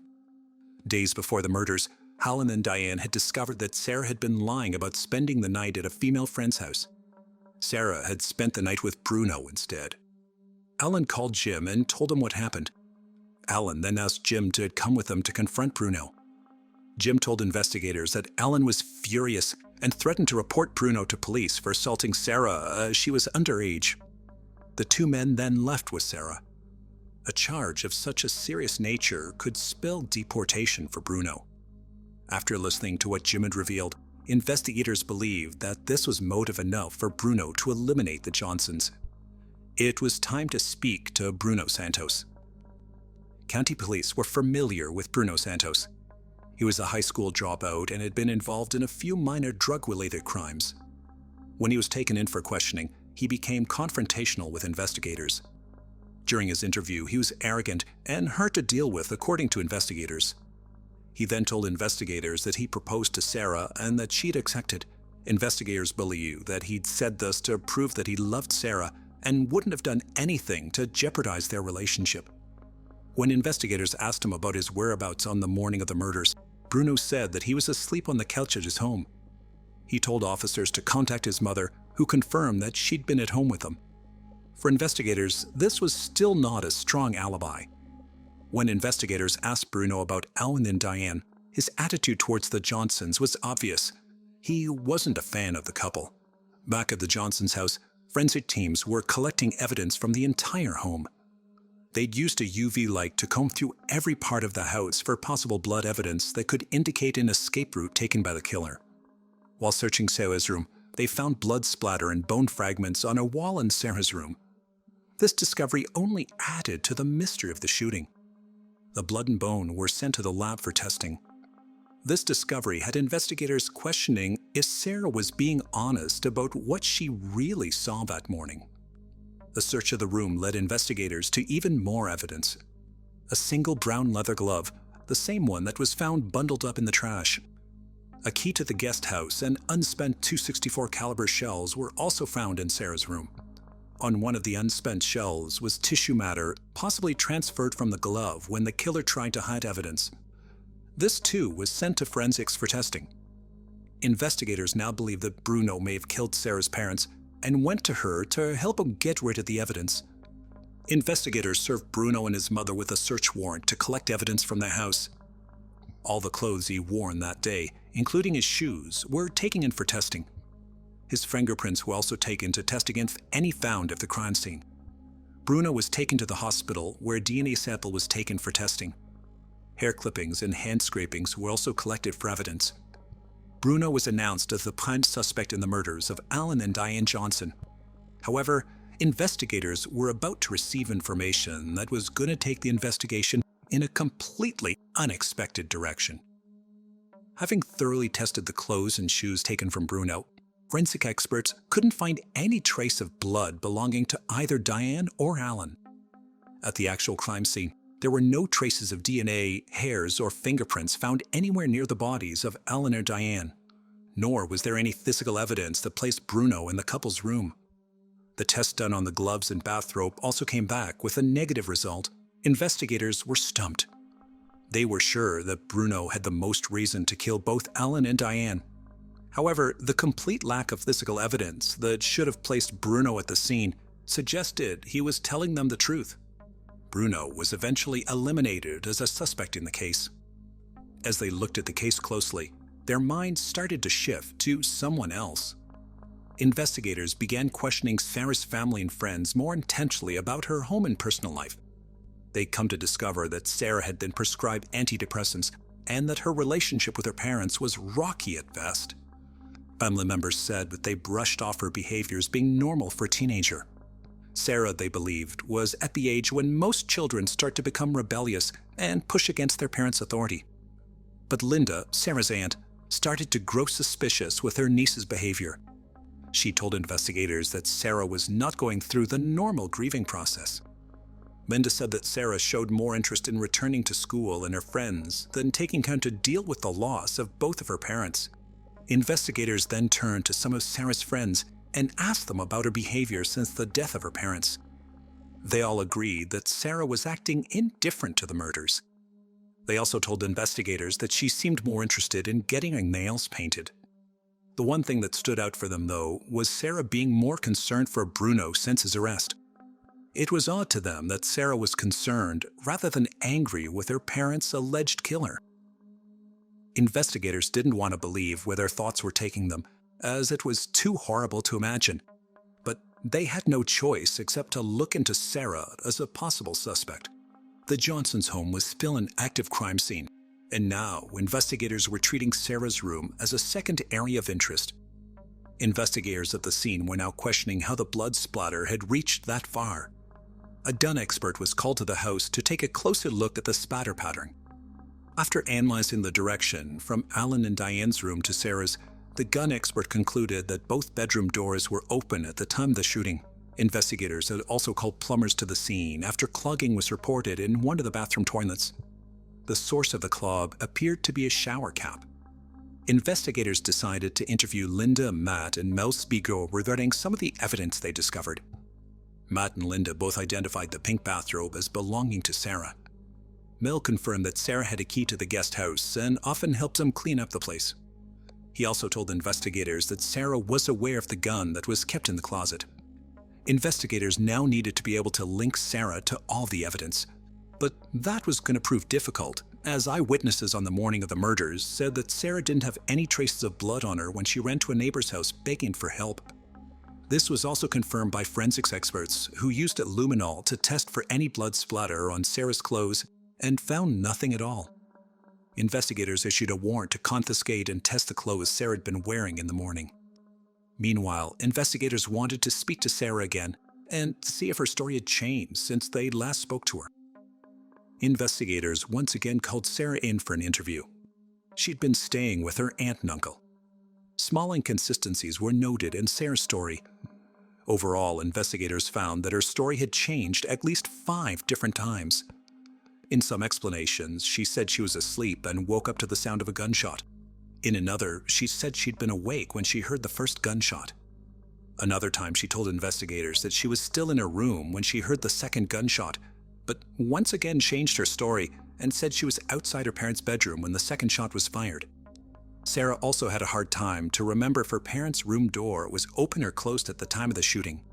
Investigators remained calm when questioning Sarah to avoid her picking up on their suspicions. They'd already been made aware that both bedroom doors were open, and that was the only explanation for the blood splatter on Sarah's bedroom wall. Sarah was asked to submit a DNA sample, hair samples, and hand scrapings as part of the investigation to clear her name. These were all sent for testing to the lab. The pajama top and bottom that Sarah was using on the morning of the murders were sent to the lab to be tested by forensic specialist Rod Englert. Under a high-powered microscope, Englert found no traces of blood on the front of the robe. However, on the back of the garment, he found patterns of high-velocity blood splatter. He also found blue cotton fibers and green specks of paint on the inside of the robe that matched the shirt worn by Sarah that morning. But the smoking gun moment was yet to come. Lab results had also confirmed that Sarah's DNA was found on the inner lining of the latex glove and gun residue on both pairs of the brown leather glove. The blood found on the gloves and robe belonged to both Alan and Diane. This was more than enough for investigators to arrest and charge Sarah with the double homicide of Alan and Diane Johnson. On October 29, 2003, Sarah Johnson was arrested for the murders of her parents, Helen and Diane Johnson. She was held without bail at the Blaine County Jail awaiting trial. The story of a teenage girl murdering her parents made headlines nationally and became a media sensation. Investigators and prosecutors had to develop a plausible argument that showed Sarah was motivated and capable of committing such a heinous crime. Relying on statements from family members and friends of both Sarah and her parents, they started to put together a twisted tale of a teenager in the throes of passion. Since Sarah had started dating Bruno, her parents had disapproved of the relationship. As a result, Sarah started to sneak around behind her parents' backs and acted out as any normal teenager would. However, the trigger for Sarah happened a few days before the murders. She'd lied to her parents about staying with a friend when in fact she was staying with Bruno. Her father's threats to have Bruno charged with assault and deported to Mexico pushed Sarah over the edge. Investigators and prosecutors believed that this was the moment Sarah had concocted the plan to get rid of her parents and live a happy life with Bruno. Being a fan of true crime and murder mysteries, Sarah believed that she had the perfect plot in place. On the morning of the murders, she got up and went to the guest house to retrieve the rifle. She then put on latex gloves, leather gloves, a shower cap to avoid blood splatter on her hair, and her bathrobe backwards to avoid any blood touching her clothes. Sarah then went to her parents' room when she heard her father get into the shower. She shot Diane in the head while she slept. Sarah then heard her father Alan call out and open the bathroom door and shot him in the chest. After committing the murders, she placed knives in the bedrooms to stage the scene as if an intruder killed her parents.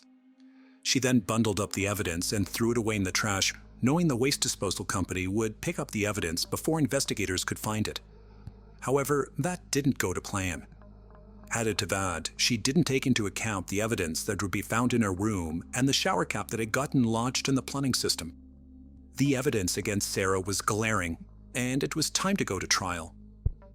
In February 2005, 2 years after her parents' murders, her defense team argued that Sarah was innocent and that her parents were murdered by an intruder. The prosecution, though, were ready with their argument. They presented the court with the physical evidence found at the crime scene and testimonies from family and friends that showed Sarah's behavior was strange since her parents were both killed. Most damning of all was the testimony of Bruno Santos, who not only wanted to clear himself of the murder at the trial, but provided the jury with evidence of Sarah's state of mind before the murders. Bruno testified that he and Sarah had agreed to get married, and Sarah had even told them that they could live in a big, beautiful house and be happy with just each other. Bruno also told the court that Sarah always spoke about how much she hated her dad and talked about shooting him. After 5 weeks of testimonies, proof of evidence, and crime scene explanations, the jury had come to a decision on March 16, 2005. Sarah, aged 18, was found guilty of 2 counts of first-degree murder. She was sentenced to life in prison without parole to the Pocatello Women's Correctional Center in Idaho. Sarah has since made several appeals to have her life sentence reduced. However, all her appeals have been denied, and she still remains in custody. Following Sarah's sentencing, the remaining family members have spoken out publicly about their feelings towards Sarah and her actions. The deaths of Alan and Diane have devastated their family entirely. The majority feel that Sarah was at fault and deserved the punishment she received. Sarah's brother Matt believed that Sarah showed no remorse for murdering their parents. He said that if she were ever given a second chance, she'd do a better job with the murders to avoid being caught. Pat Dishman, Diane's mother, spoke to Sarah during her sentencing hearing. She told her granddaughter that they still loved her, but that her actions had devastated their entire family. Alan's sister, Lynn Murrell, said that Sarah was spoiled and rotten and was capable of murdering another person if she was ever released. She asked the judge to consider never releasing her from prison. Today's case was one of a truly twisted and disturbing nature. To be capable of murdering one's own parents proved that Sarah Johnson only thought about herself and not of the devastation she caused for her brother and family. While they're left behind to pick up the pieces, Sarah remains behind bars for her senseless crime.